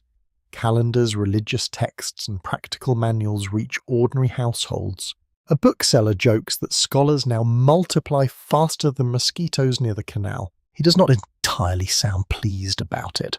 The imperial examination system expands further during the Song period, shaping society deeply. Families invest enormous emotional energy into education because examination success offers prestige, income, and political advancement. You visit one household late at night where a teenage boy studies beneath weak lamplight while his mother quietly repairs clothing nearby. Rain taps softly outside.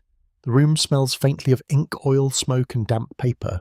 The boy rubs exhausted eyes while reciting classical passages from memory. His mother pretends not to notice when he falls asleep briefly over his books. Entire futures balance upon examinations now. Some scholars spend decades attempting them. Some never pass. The emotional pressure can feel crushing. Yet this system also strengthens a distinct scholar-official culture valuing literary refinement, moral education, and bureaucratic competence. Song officials debate policy intensely through written memorials and philosophical discussion, sometimes brilliantly, sometimes endlessly. You sit inside a government office where two administrators argue politely but fiercely over grain transport reforms, while clerks continue copying tax records nearby with practiced indifference. Outside the windows, winter rain darkens the courtyard stones. The argument has apparently lasted 3 hours already. Civilization grows increasingly administrative here. The Song dynasty also witnesses remarkable technological and economic innovation. Iron production expands dramatically. Gunpowder applications spread gradually beyond fireworks into military use. Magnetic compasses improve navigation. Paper money appears in practical circulation. Daily life changes in subtle ways people barely notice while living through them. Tea culture flourishes beautifully during this era.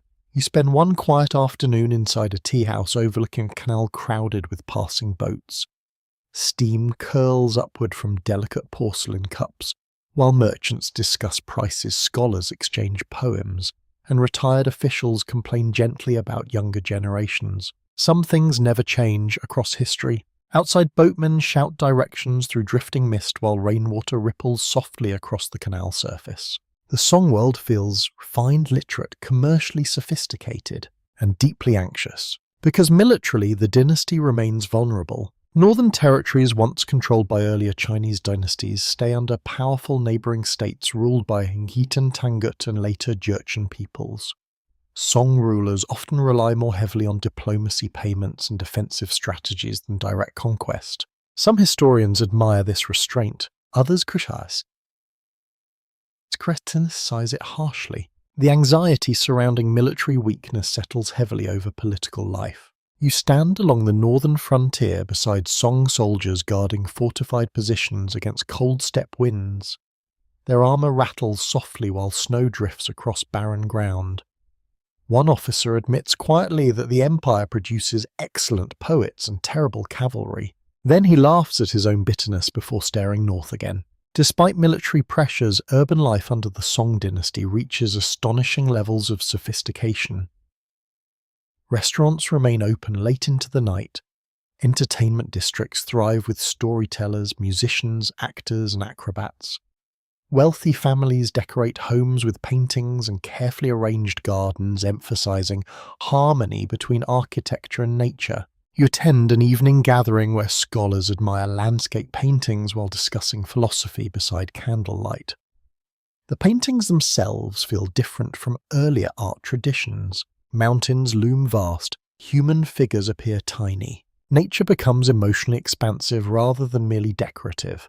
Perhaps as after centuries of political instability, people seek perspective beyond human ambition. Neo-Confucian philosophy also develops during this period, blending older Confucian traditions with Buddhist and Taoist influences into new intellectual frameworks, emphasizing morality, self-cultivation, and cosmic order. Ideas continue evolving because civilizations never truly stand still. Meanwhile, ordinary life carries familiar rhythms beneath all the innovation. Farmers still rise before dawn. Mothers still worry through children's illnesses. Boatmen still curse bad weather. Young couples still steal quiet moments beside bridges after sunset. One evening you pause near a riverside food stall where a cook serves hot noodles to labourers finishing work after dark. Their hands remain rough from hauling cargo all day. Steam fogs the cold air while distant bells ring somewhere across the water. The men speak about rising prices, difficult supervisors, and rumours from the northern borders. Even prosperous societies remain fragile at the edges. And beyond those edges, new powers gather strength once again. Horsemen from the northern grasslands are already watching the rich Song world carefully. Soon they will ride south, carrying conquest faster than anyone inside these bright, crowded cities fully expects. The northern wind carries dust first, then rumours, then horses. You hear stories long before seeing the armies themselves. Traders arriving breathless from frontier roads speak of mounted warriors moving with terrifying speed across the grasslands. Entire settlements vanish almost overnight. Cities surrender quickly or burn stubbornly. Refugees pour southward, carrying little besides fear and exhaustion. At first, many people inside Song China believe the danger will remain distant. Civilized worlds often underestimate outsiders until the gates begin shaking. The Mongols emerge from the vast steppe under the leadership of Genghis Khan, a man whose childhood contained violence, hunger, betrayal, and survival, brutal enough to shape iron ambition.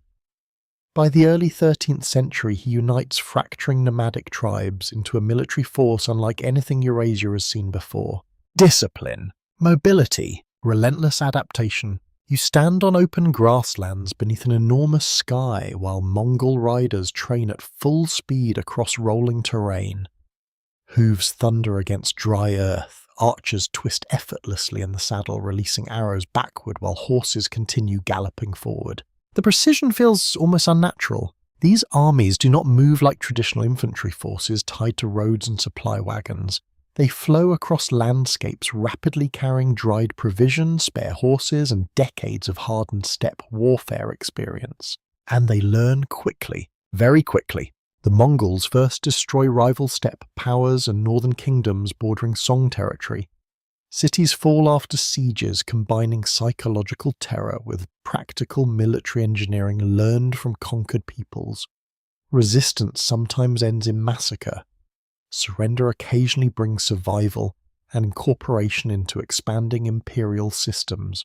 News of these campaigns spreads panic everywhere. You arrive in a northern town shortly after refugees from conquered territories begin arriving. Market conversations stop abruptly whenever unfamiliar travelers enter. Families stockpile grain quietly.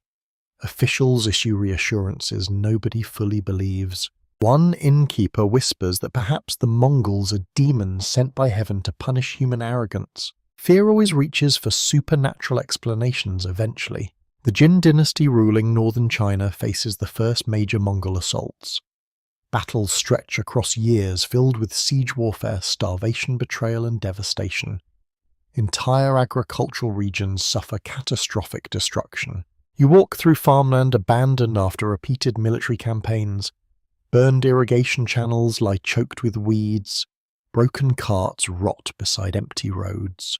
Wind moves softly through ruined villages where dogs wander ownerless among collapsed walls. War leaves silence behind long after armies pass. Meanwhile, the southern Song dynasty watches anxiously from below the Yangtze River. Song rulers sometimes cooperate tactically with the Mongols against shared enemies, hoping perhaps to preserve their own state through diplomacy and distance. History punishes such calculations unpredictably. After defeating northern rivals, the Mongols eventually turn fully toward the southern Song itself. You travel south through prosperous Song cities still glowing with commerce and refinement despite growing anxiety. Tea houses remain crowded. Examination candidates still memorize classical texts. Painters continue working delicate landscapes beneath open windows overlooking canals. Civilization often continues performing normality until collapse becomes unavoidable. One scholar you meet beside a riverside pavilion insists confidently that nomadic horsemen cannot possibly govern sophisticated Chinese society, even if they win temporary victories. Years later, his grandchildren will live under Mongol rule. The Song military struggles against the Mongols for decades. Southern geography offers stronger defensive advantages through rivers, fortified cities, and humid terrain unfamiliar to steppe cavalry. Resistance becomes determined and emotionally intense. You stand beside Song defenders atop city walls during monsoon rain. Armor rusts, bowstrings weaken from moisture. Soldiers sleep little because Mongol siege engines pound the fortifications day and night. A young officer writes farewell letters by candlelight between attacks. He folds them carefully even while knowing no messenger may escape alive. The Mongols adapt relentlessly. They recruit engineers from conquered regions. They build navies. They incorporate Chinese administrators, siege specialists, and local auxiliaries into their expanding war machine. Conquest becomes multinational. By the 1270s, Mongol victory grows increasingly inevitable. Song loyalists retreat farther south, while court officials argue desperately over strategy and survival. The emotional atmosphere feels heavy with approaching finality. You board an overcrowded river vessel carrying refugees fleeing advancing armies. Rain lashes against dark water while families huddle beneath soaked blankets protecting children from cold wind. Somewhere behind them another city falls. Nobody speaks much anymore. Exhaustion eventually silences fear. The final collapse of the Song dynasty arrives through tragedy remembered for centuries afterward. Loyalist officials attempt to preserve the child emperor while fleeing southward before Mongol forces. Defeat closes in from every direction. At the Battle of Yamen in 1279, the remaining Song fleet faces destruction. Accounts describe chaos on the water, burning ships, screaming men drowning beneath shattered masts, officials choosing death over surrender. One loyal minister reportedly carries the young emperor into the sea rather than allow capture. Whether every detail remains perfectly accurate matters less than the emotional truth. An entire world disappears here. For the first time in history, all of China falls under foreign conquest by non-Han rulers. Yet the Mongol victory also creates unexpected forms of connection. The vast Mongol Empire links territories stretching from China to Eastern Europe through trade diplomacy and movement across Eurasia. Merchants travel farther than before. Ideas spread rapidly. Technologies and artistic influences cross enormous distances. The world feels simultaneously larger and more dangerous now. You enter the new Mongol-controlled capital where officials from many cultures work beside one another uneasily.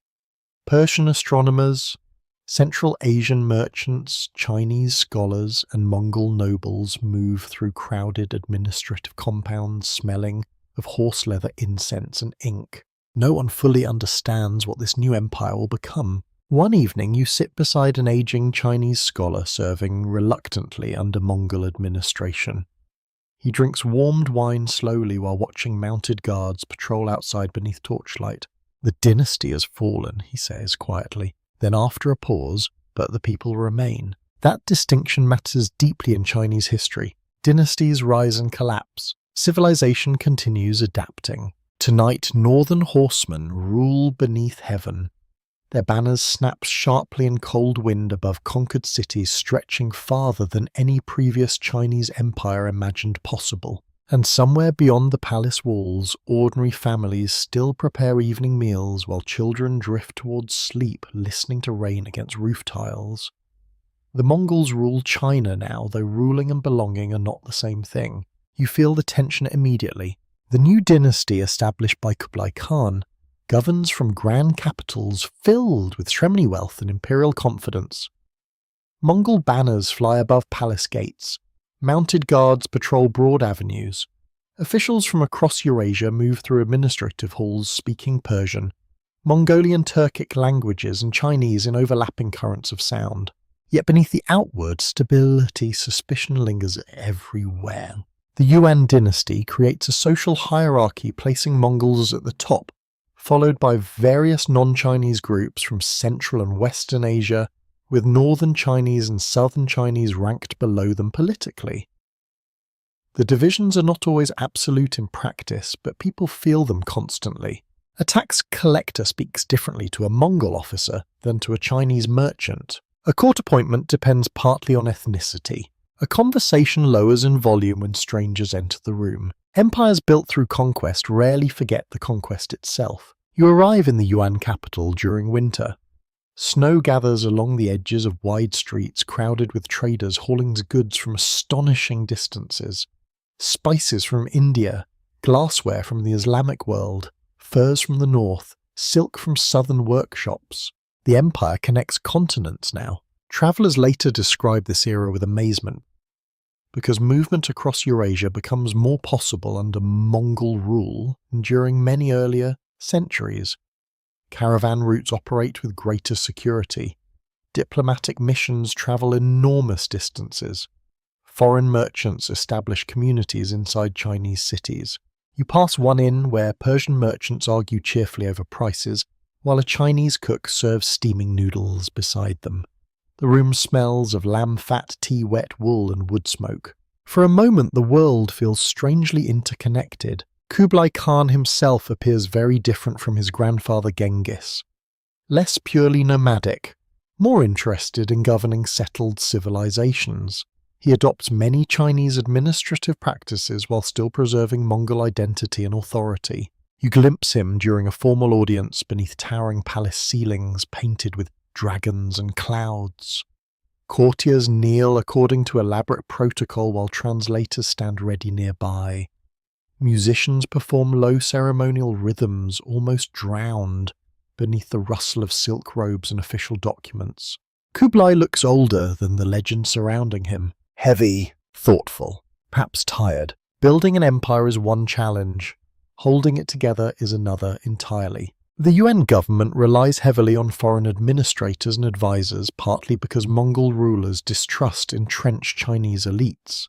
Some Chinese scholars withdraw bitterly from public service rather than cooperate fully with foreign rule. You meet one former examination scholar living quietly beside a canal outside the capital. He spends afternoons painting landscapes and tending chrysanthemums while avoiding political discussion whenever possible. Eventually, after enough warm wine, he admits something softly. It's difficult, he says, to know whether survival is loyalty or surrender. Then he apologizes immediately for speaking too openly. The emotional complexity of conquest settles everywhere during these years. Still, daily life continues with surprising normality for many ordinary people. Farmers plant rice in southern paddies shimmering beneath summer heat. Boatmen crowd the Grand Canal transporting grain northward. Artisans carve porcelain, weave silk, and cast metal tools much as earlier generations did. Children still chase each other through crowded alleyways. People adapt because adaptation is often the only available form of endurance. The Yuan dynasty encourages theatre and popular storytelling in remarkable ways. Drama flourishes during this era, partly because some educated Chinese elites excluded from high office turned toward literature, painting, and performance instead. You attend a crowded theatrical performance one rainy evening. Lantern light flickers across painted faces, while musicians strike drums and stringed instruments beside the stage. The audience laughs, gasps, and whispers together, beneath the smell of damp clothing and roasted chestnuts. Art survives political humiliation surprisingly well. Meanwhile, Mongol military campaigns continue beyond China's borders. Kublai Khan attempts invasions of Japan, Vietnam, and other neighboring regions with mixed or disastrous results. You stand along the southeastern coast watching shipbuilders labor frantically on massive invasion fleets. Sawdust drifts through humid air. Workers hammer planks into place while officials shout impossible deadlines. Many labourers privately suspect the sea itself resents these ambitions. In Japan, storms later remembered as kamikaze divine winds help destroy Mongol invasion fleets. Other campaigns become trapped by climate disease, difficult terrain, and fierce resistance. Even enormous empires discover limits eventually. Back inside China, economic pressures deepen over time. Maintaining the vast imperial system requires heavy taxation and administrative control. Floods and famines worsen conditions in some regions. Paper currency suffers inflation problems. Corruption spreads through local governance. The confidence of the early Yuan years begins thinning gradually. You travel through countryside damaged by Yellow River flooding, where entire villages struggle beneath mud and ruined crops. Families rebuild homes from soaked timber while children search debris for salvageable tools. One farmer laughs bitterly while staring across drowned fields. The river obeys no dynasty, he says. History agrees with him repeatedly. Religious movements and secret societies spread quietly among populations burdened by taxes, disasters, and resentment toward foreign rule. Buddhist sex-folk traditions and millenarian beliefs mingle together in emotionally charged ways. People begin whispering that heaven may soon withdraw its favour from the Yuan rulers. The old mandate of heaven returns once again, always waiting. At night inside the capital, the contrast between imperial luxury and ordinary hardship grows difficult to ignore. Noble banquets overflow with wine-meat music and imported luxuries, while Labourers sleep crowded beneath rough blankets outside frozen warehouses. One palace servant tells you quietly that even the wealthiest officials seem nervous now. Too many rebellions, too many failed harvests, too many rumours. Empires often sense decline emotionally before collapse becomes visible. Still, the Yuan world remains culturally vibrant despite the tensions. Chinese painting evolves beautifully during these years, often emphasizing solitude, nature, and personal withdrawal from political life.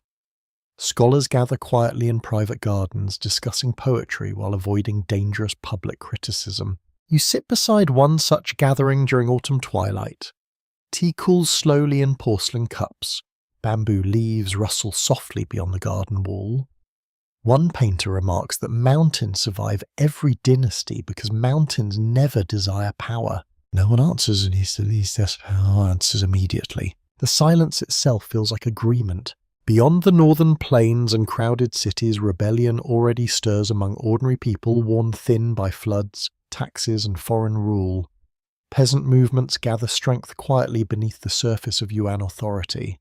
And somewhere among them, a former monk named Yuan begins moving toward destiny without fully realizing it yet. The Yuan dynasty weakens slowly, then all at once. Floods damage the Yellow River basin repeatedly.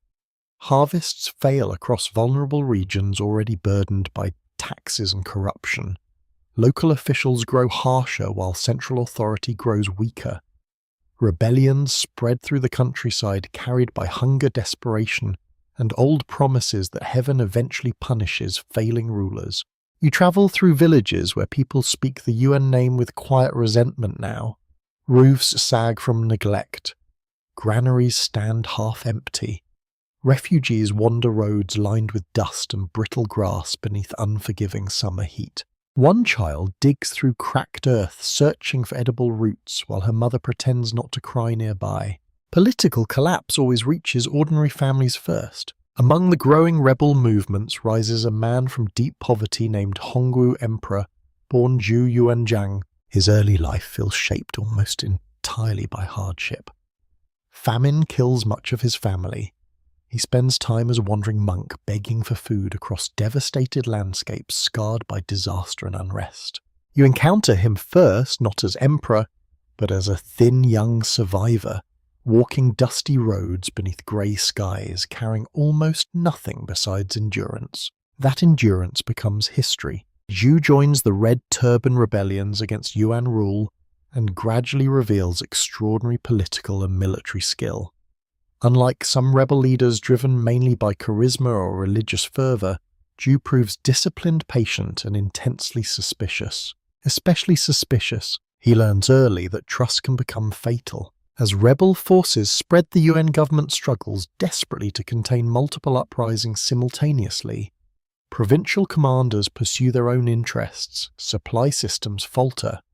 Entire cities shift loyalties according to survival rather than ideology. The old empire frays from every direction. You stand beside rebel troops preparing for battle near the Yangtze River. Rain drifts across the camp while soldiers sharpen spears beneath patched canvas shelters. Many are former peasants, fishermen, labourers, monks. Their armour rarely matches. Their boots sink deep into mud. Yet their mood feels determined. A cook stirs rice gruel over weak firelight while nearby men discuss rumours that the Mongol rulers have already lost heaven's favour completely. The mandate of heaven returns again, reshaping rebellion into moral destiny. Zhu Yuanzhang gradually defeats rival rebel factions as well as Yuan forces. By 1368, his armies capture the Yuan capital. The Mongol rulers retreat northward into the steppe.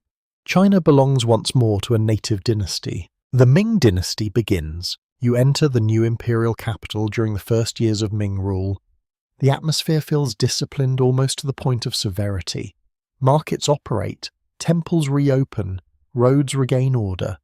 Yet beneath the restoration lies unmistakable tension. The new emperor remembers poverty too clearly. He remembers famine, humiliation, chaos, and those memories shape his rule profoundly. As the Hongwu Emperor Zhu Yuanzhang works obsessively to rebuild agriculture, strengthen central authority and restore social stability after generations of foreign rule and rebellion. Farming communities receive support. Population registers are reorganized. Laws grow strict, very strict. The emperor trusts bureaucracy less than earlier dynasties often did. He fears corruption constantly. Officials accused of disloyalty or incompetence face brutal punishments. Inside palace halls, sheenets become survival. You watch court ministers kneeling rigidly beneath cold morning light while imperial decrees are read aloud. Nobody moves unnecessarily. Nobody speaks casually. One official's hands tremble almost invisibly inside his sleeves. The Hongwu emperor believes fear preserves order. History offers mixed evidence on that question. Outside the court, however many ordinary people genuinely experience improved stability after the chaos of late Yuan rule. Irrigation systems are repaired. Villages repopulate abandoned farmland. Grain harvests recover gradually. You walk through rice paddies shimmering beneath warm southern sunlight where farmers transplant seedlings, ankle deep in muddy water while frogs croak from irrigation ditches nearby. A young couple jokes quietly while working side by side. For the first time in years, their village expects enough food for winter. That matters more than imperial ideology ever will. The Ming dynasty also restores and deepens many traditional Chinese cultural forms disrupted during Mongol rule. Confucian scholarship regains prestige. Civil service examinations expand again. Classical learning becomes central to elite identity once more. Yet China itself has changed permanently through centuries of contact across Eurasia. Nothing ever truly returns unchanged. You visit a scholar's studio one autumn evening. Paper screens glow softly with lantern light. Ink brushes rest beside carefully arranged scrolls and porcelain cups. The scholar copies ancient texts while discussing history in low, thoughtful tones. He praises the return of Chinese rule, then quietly admits admiration for some Mongol administrative innovations. Civilizations absorb even their conquerors eventually. Under the Yongle Emperor, the Ming dynasty enters a more expansive phase.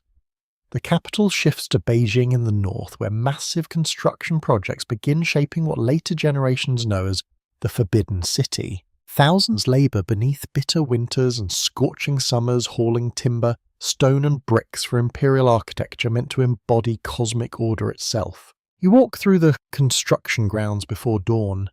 Frost coats unfinished beams silver beneath pale morning skies.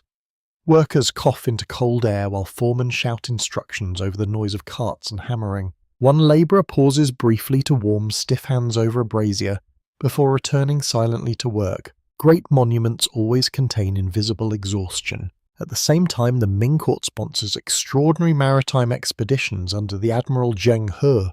You stand at the docks in Nanjing, watching enormous treasure ships preparing for departure. Sailcloth cracks sharply in river wind. Porters haul porcelain, silk medicines, lacquerware, and official gifts aboard vessels, dwarfing anything most people have ever seen.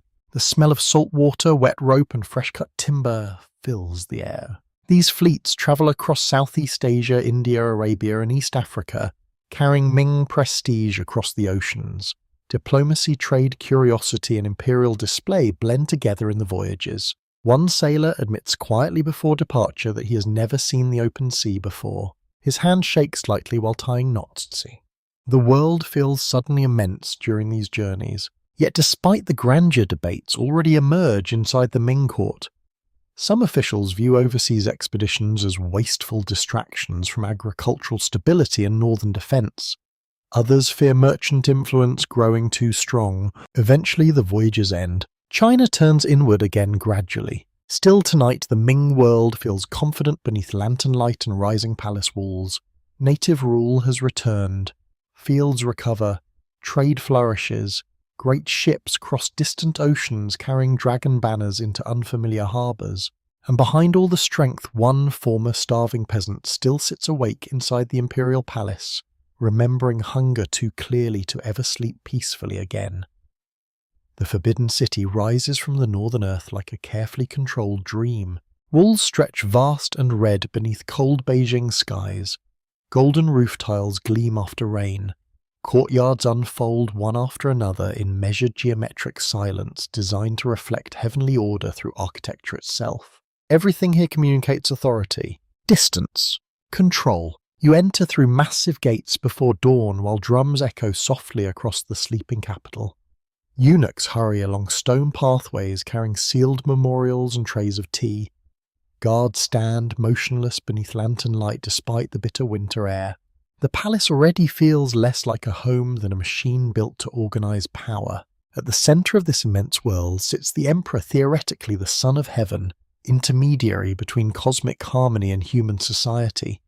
Yet imperial life inside the Forbidden City often feels astonishingly isolated. Too many walls, too many rituals, too few honest conversation. One young palace servant whispers to you that the emperor's footsteps can sometimes be heard alone late at night crossing empty courtyards after snowfall. The image lingers painfully. The Ming dynasty reaches extraordinary cultural and administrative sophistication during these centuries.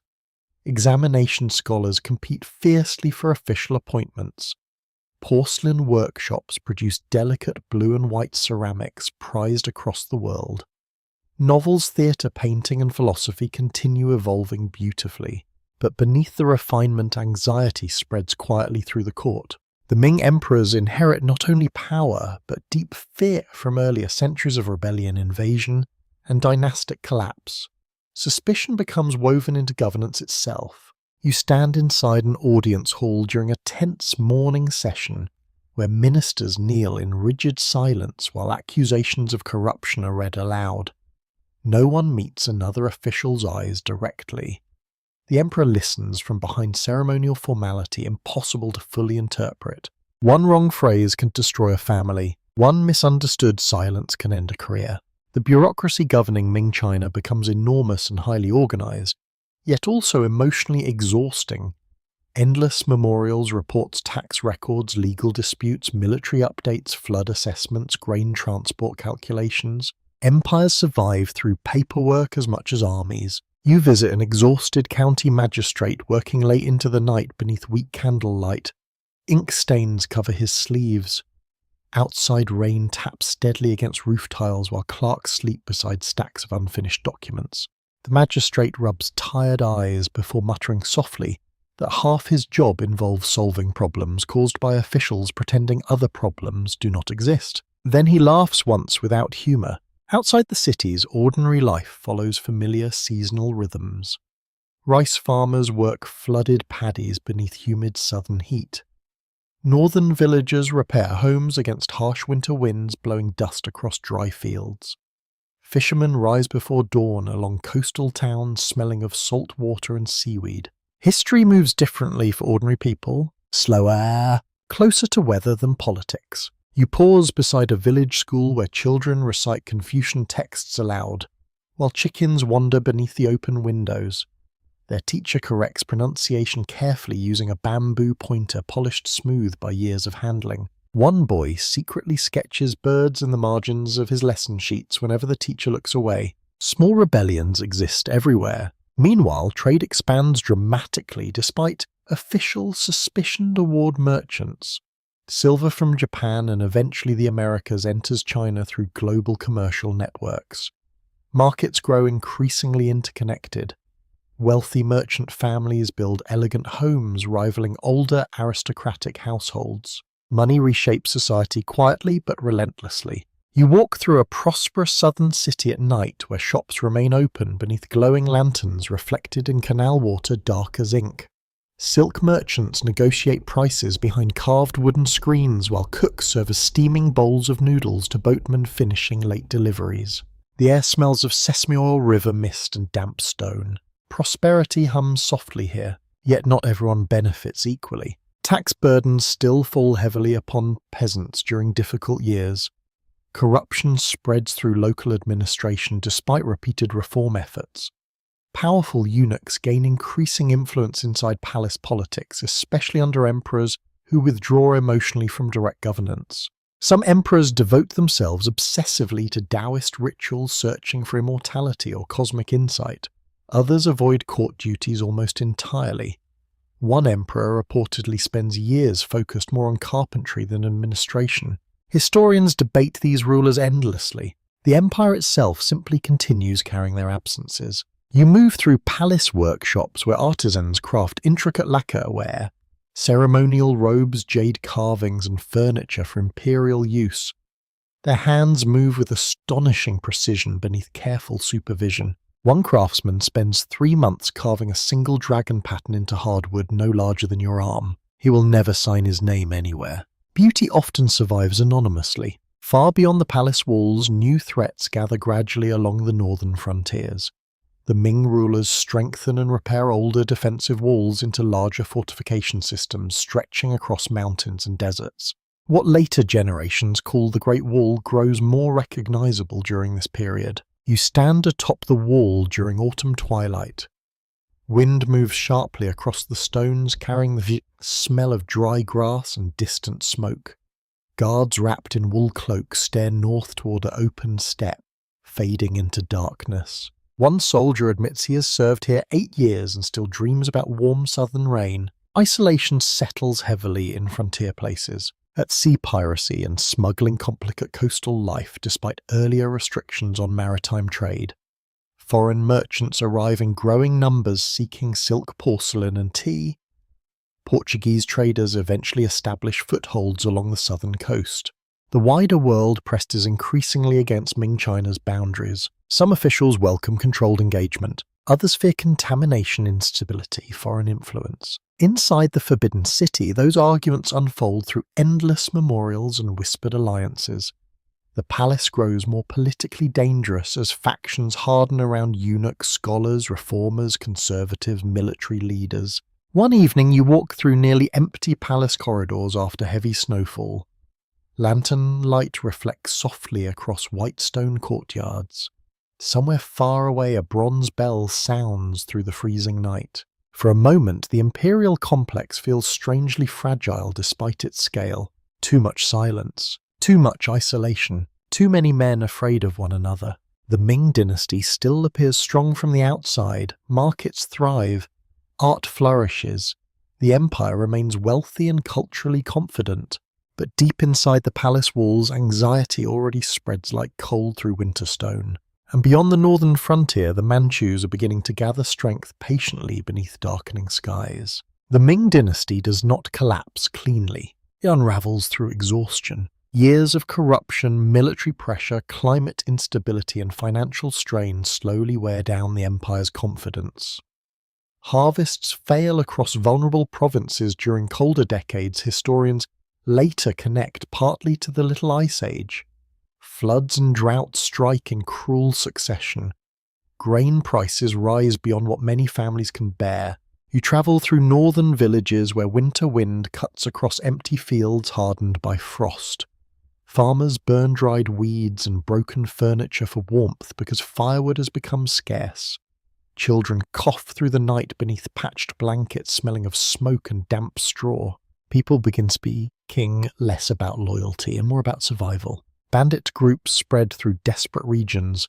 Local officials often lack funds or authority to respond effectively. Soldiers go unpaid, garrisons weaken. Court factions continue arguing inside Beijing while the countryside frays around them. One county magistrate quietly confesses that half his grain taxes never reach the proper warehouses anymore. Too many hands intercept them first. Then rebellion arrives. A former postal worker named Li Zicheng gathers followers among starving peasants, unemployed soldiers and displaced labourers furious with the failing Ming state. His movement spreads rapidly through provinces already collapsing under famine and mistrust. You stand beside a crowded rebel encampment during cold spring rain. The mood feels less ideological than exhausted. Men warm hands over weak fires while women boil thin soup from whatever grain remains available. Horses look underfed. Weapons rarely match. Yet people continue joining because desperation itself becomes recruitment. Li Zicheng promises tax relief, justice and survival.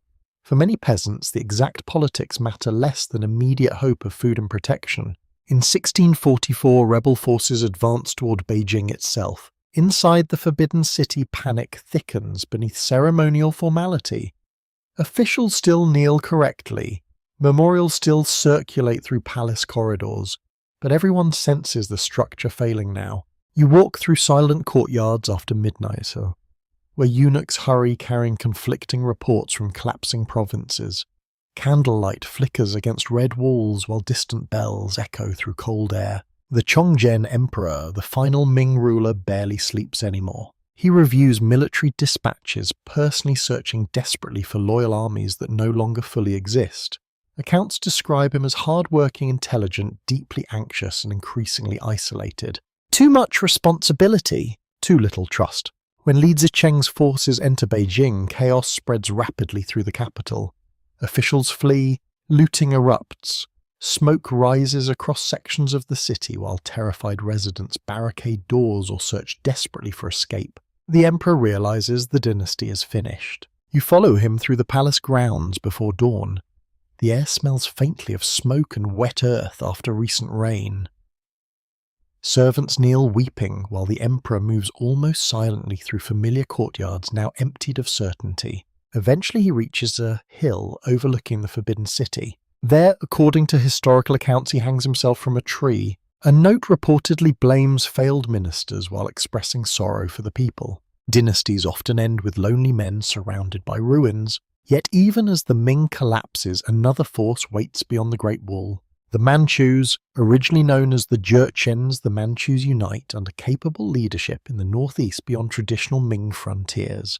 They adopt many Chinese administrative practices while preserving distinct military and cultural structures organized through the banner system.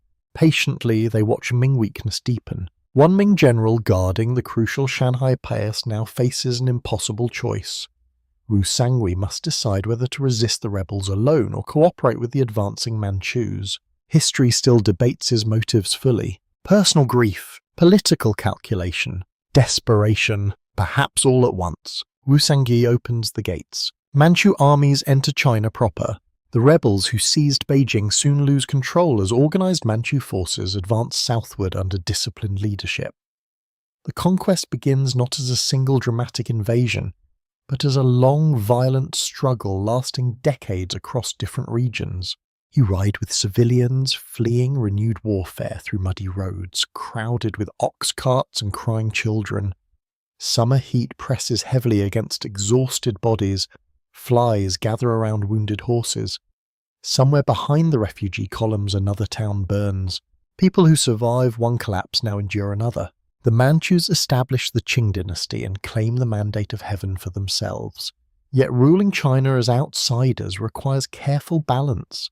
They preserve many Ming administrative systems while enforcing markers of Manchu authority, most famously the Q hairstyle, requiring Chinese men to shave the front of the head and wear a braided queue behind. Resistance erupts immediately. Not everyone accepts foreign rule quietly. One phrase spreads through anti-Qing resistance movements. Keep your hair and lose your head, or cut your hair and keep your head. The emotional weight behind that choice runs deeper than appearance. Hair, clothing, ritual, language all become symbols of identity during conquest. You stand inside a southern town square where Qing soldiers supervise forced queue cutting beneath heavy silence. Some men obey grimly, others resist and die. Nearby families watch with pale, exhausted faces, knowing survival now demands adaptation. History often enters the body before the mind accepts it. The conquest itself becomes brutally destructive in many regions. Cities resisting Qing rule face massacres. Loyalist movements continue fighting for years, especially in the south. Coastal evacuations displace entire populations during campaigns against Ming loyalists still resisting from Taiwan and maritime strongholds. Yet gradually the violence begins settling into governance. Qing rulers prove politically skilled. They present themselves not only as conquerors, but as legitimate Confucian emperors responsible for maintaining order beneath heaven. They perform imperial rituals carefully. They support scholarship and bureaucracy. They recruit Chinese officials into administration while preserving Manchu military identity. Adaptation again shapes survival. You visit Beijing several decades into Qing rule. The Forbidden City remains standing beneath pale winter sunlight much as before. Markets bustle. Examination candidates still memorize classical texts. Tea houses still fill with gossip and debate. The dynasty has changed. One elderly scholar who lived through the transition pours tea slowly while remembering the final Ming years. His hands shake slightly with age. At first, he says quietly everyone believed the world had ended. Then he looks out toward the crowded street beyond the window. But morning still arrived. Outside, snow begins falling softly across the capital of a new dynasty, preparing to rule China longer than anyone yet realizes. Morning arrives cold and orderly beneath the Qing dynasty. The violence of conquest gradually fades into routine administration. Repaired roads, reopened granaries, and restored tax systems. Generations grow up knowing only Qing rule. Children born after the wars cannot remember Ming banners flying above city gates. History settles quietly into memory while daily life continues.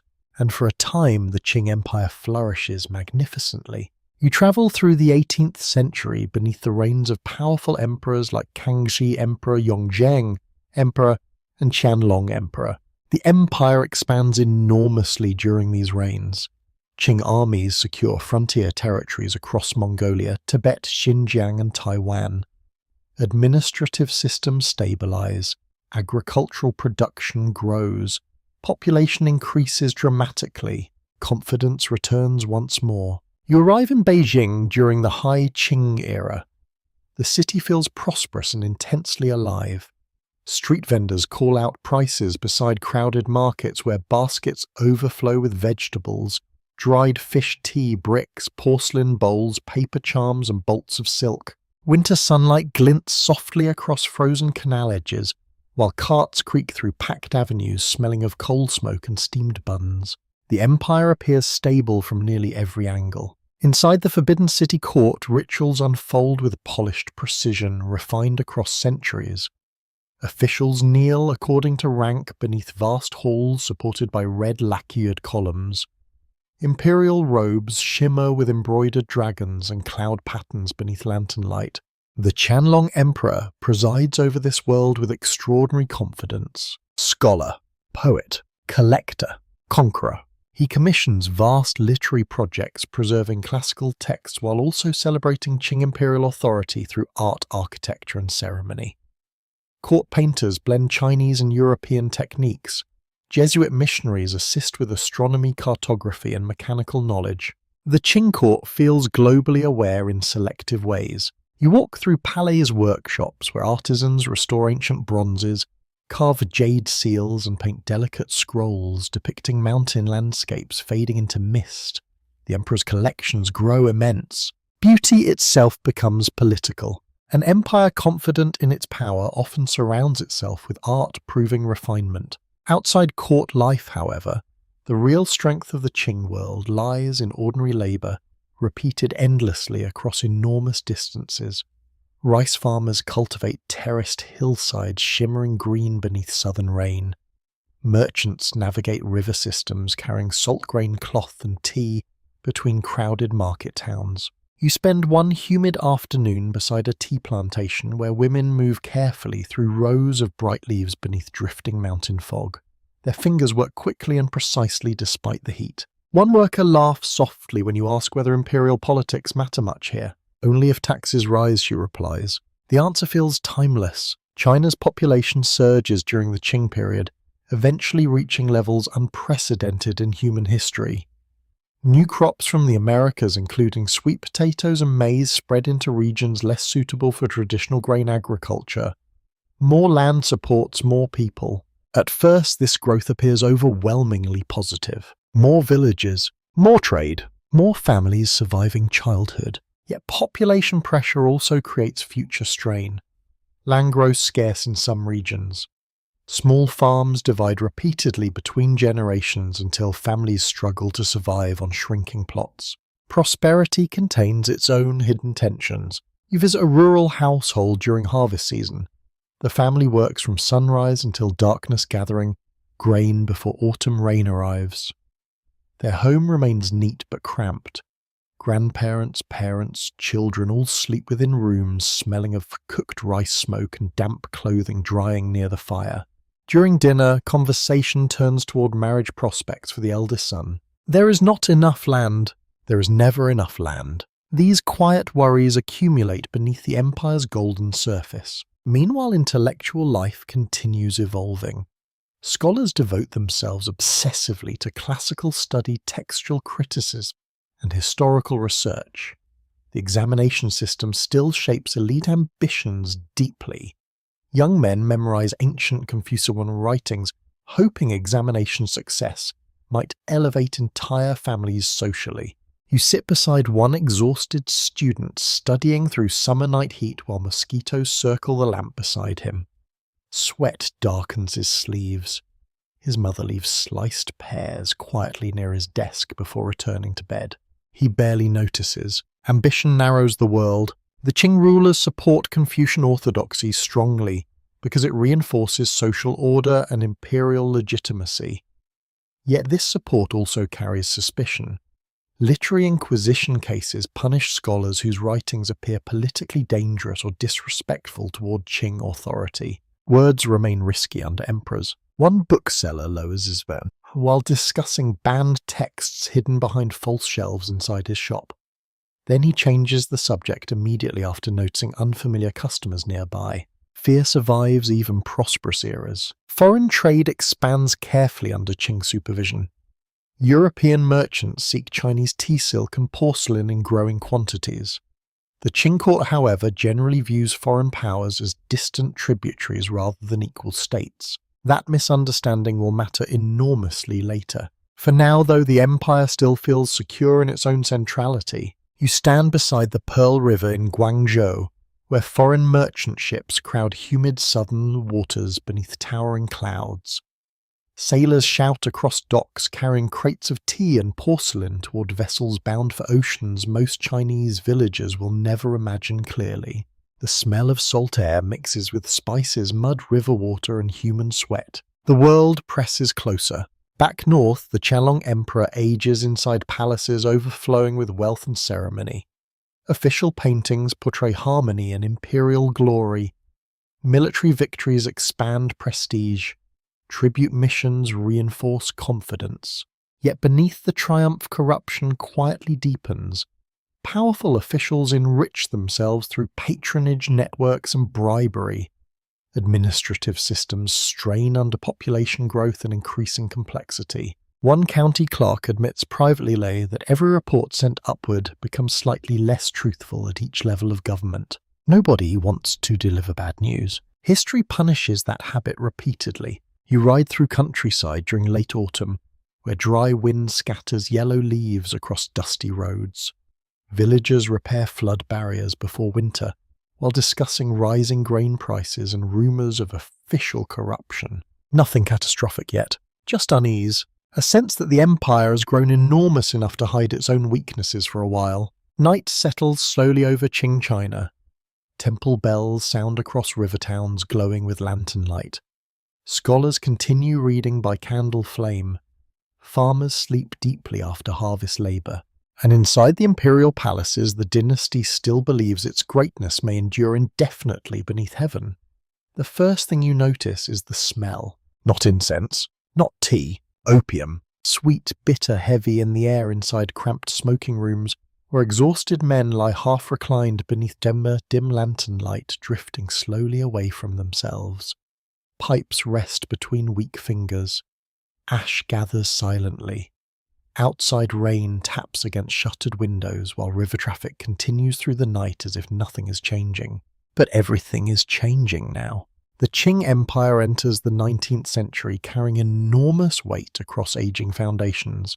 Population pressure intensifies. Corruption spreads through administration. Military systems grow outdated. Rural hardship deepens in many regions despite the lingering image of imperial grandeur. And from beyond the seas, foreign powers arrive with increasing force. European demand for Chinese tea silk and porcelain remains enormous, yet China desires relatively few European goods in return. Silver flows steadily into Qing markets. British merchants especially grow frustrated by the imbalance. So they expand the opium trade. You walk through Guangzhou near the foreign trading districts where warehouses smell of damp wood, salt air, spices, and hidden narcotics packed carefully into crates. Sailors curse while unloading cargo under humid southern heat. Chinese smugglers negotiate quietly in alleyways shadowed by hanging lanterns. Everyone understands the trade is illegal. Everyone understands money keeps it moving anyway. Opium addiction spreads devastatingly across different levels of society. Labourers smoke, merchants smoke, officials smoke, soldiers smoke. Some people maintain occasional use, others lose themselves entirely. One scholar you meet beside a riverside inn admits he began smoking to manage examination stress years earlier. Now his hands shake constantly without it. The emotional atmosphere around addiction feels painfully modern. Shame mixed with dependency. Families quietly selling possessions. Officials accepting bribes to ignore shipments. Physicians arguing over treatment while profits multiply faster than solutions. Eventually the Qing court attempts stronger suppression. The Daoguang emperor appoints Lin Zexu to confront the crisis directly. Lin arrives in Guangzhou with fierce determination. Honest officials become memorable partly because they appear so rare during declining eras. You stand among crowds watching confiscated opium destroyed near the coast. Workers mix the drug with lime and salt water while armed guards supervise beneath grey skies heavy with rain. Some spectators cheer quietly. Others look terrified about what foreign merchants might do next. The answer comes quickly enough. Britain responds militarily. The First Opium War begins in 1839. You watch British warships moving through coastal waters with unsettling confidence. Their technology, artillery and naval organisation expose painful weaknesses in Qing military systems that once seemed sufficient for defending the empire. Chinese soldiers fight bravely in many places. Bravery alone proves insufficient. One coastal fortress after another falls beneath bombardment. Smoke rolls across harbour waters while civilians flee inland carrying bedding, cooking pots, ancestral tablets, whatever fragments of home they can save quickly. A fisherman stands beside burned boats muttering that the foreigners' fight from distance is impossible to answer properly. The old world suddenly feels vulnerable. The Treaty of Nanjing ends the war in 1842 under humiliating terms for China. Ports open to foreign trade. Hong Kong passes to British control. Indemnities drain Qing finances further. More importantly, psychological confidence shatters. For centuries, the empire viewed itself as the central civilized power beneath heaven. Now foreign gunboats force unequal treaties through military pressure. The emotional wound runs deep. You travel through inland towns where people argue heatedly about the defeats. Some blame corrupt officials, others blame weak emperors. Some insist foreign technology itself contains dangerous lessons China has ignored too long. Most ordinary villagers simply worry about taxes rising again. Then comes something even worse. The Taiping Rebellion. In the 1850s, a failed examination candidate named Hong Xiuquan begins preaching a strange fusion of Christian-influenced theology, anti-Qing nationalism, social reform, and apocalyptic vision.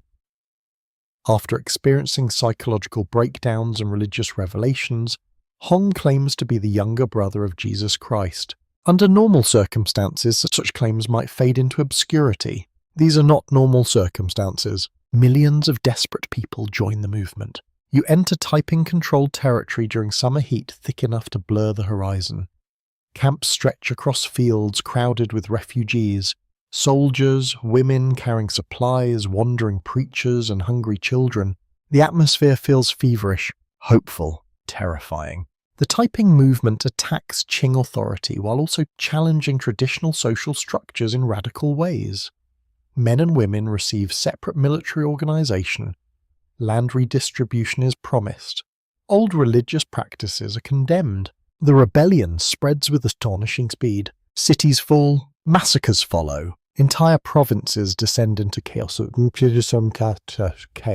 You walk through a ruined town after fighting has passed onward. Burned beams collapse softly into ash beneath drifting smoke. Dogs search silently among debris. A single child sits beside a dry well clutching an iron cooking spoon, for reasons even she may not understand anymore. The Taiping Rebellion becomes one of the deadliest conflicts in human history. Tens of millions die. Famine, disease, execution, battle. The numbers eventually lose emotional meaning unless you focus smaller again. A father searching refugee camps for his missing daughter. A village temple converted into a field hospital smelling of blood-herb sweat and candle smoke. An exhausted Qing soldier sleeping while still gripping his rifle. History breaks human beings individually before statistics appear later. The Qing dynasty survives partly through regional armies organized by scholar officials like Zheng Guofen.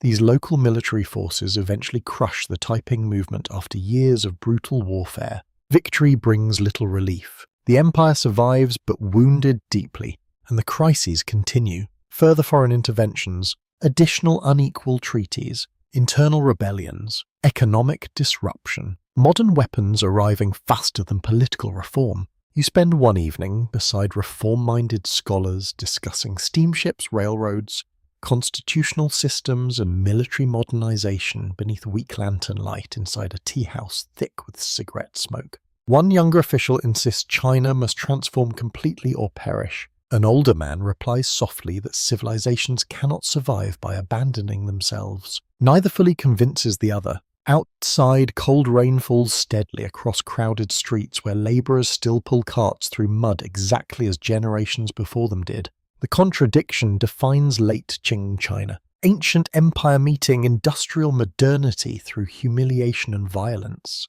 By the late 19th century, the dynasty still stands outwardly intact. The Forbidden City remains occupied. Examinations continue, rituals endure, but confidence has vanished. People speak increasingly not of eternal dynastic cycles, but of national survival itself. And somewhere ahead, revolution waits beneath darkening skies. The old empire feels tired now. Not only politically tired, spiritually tired, emotionally tired.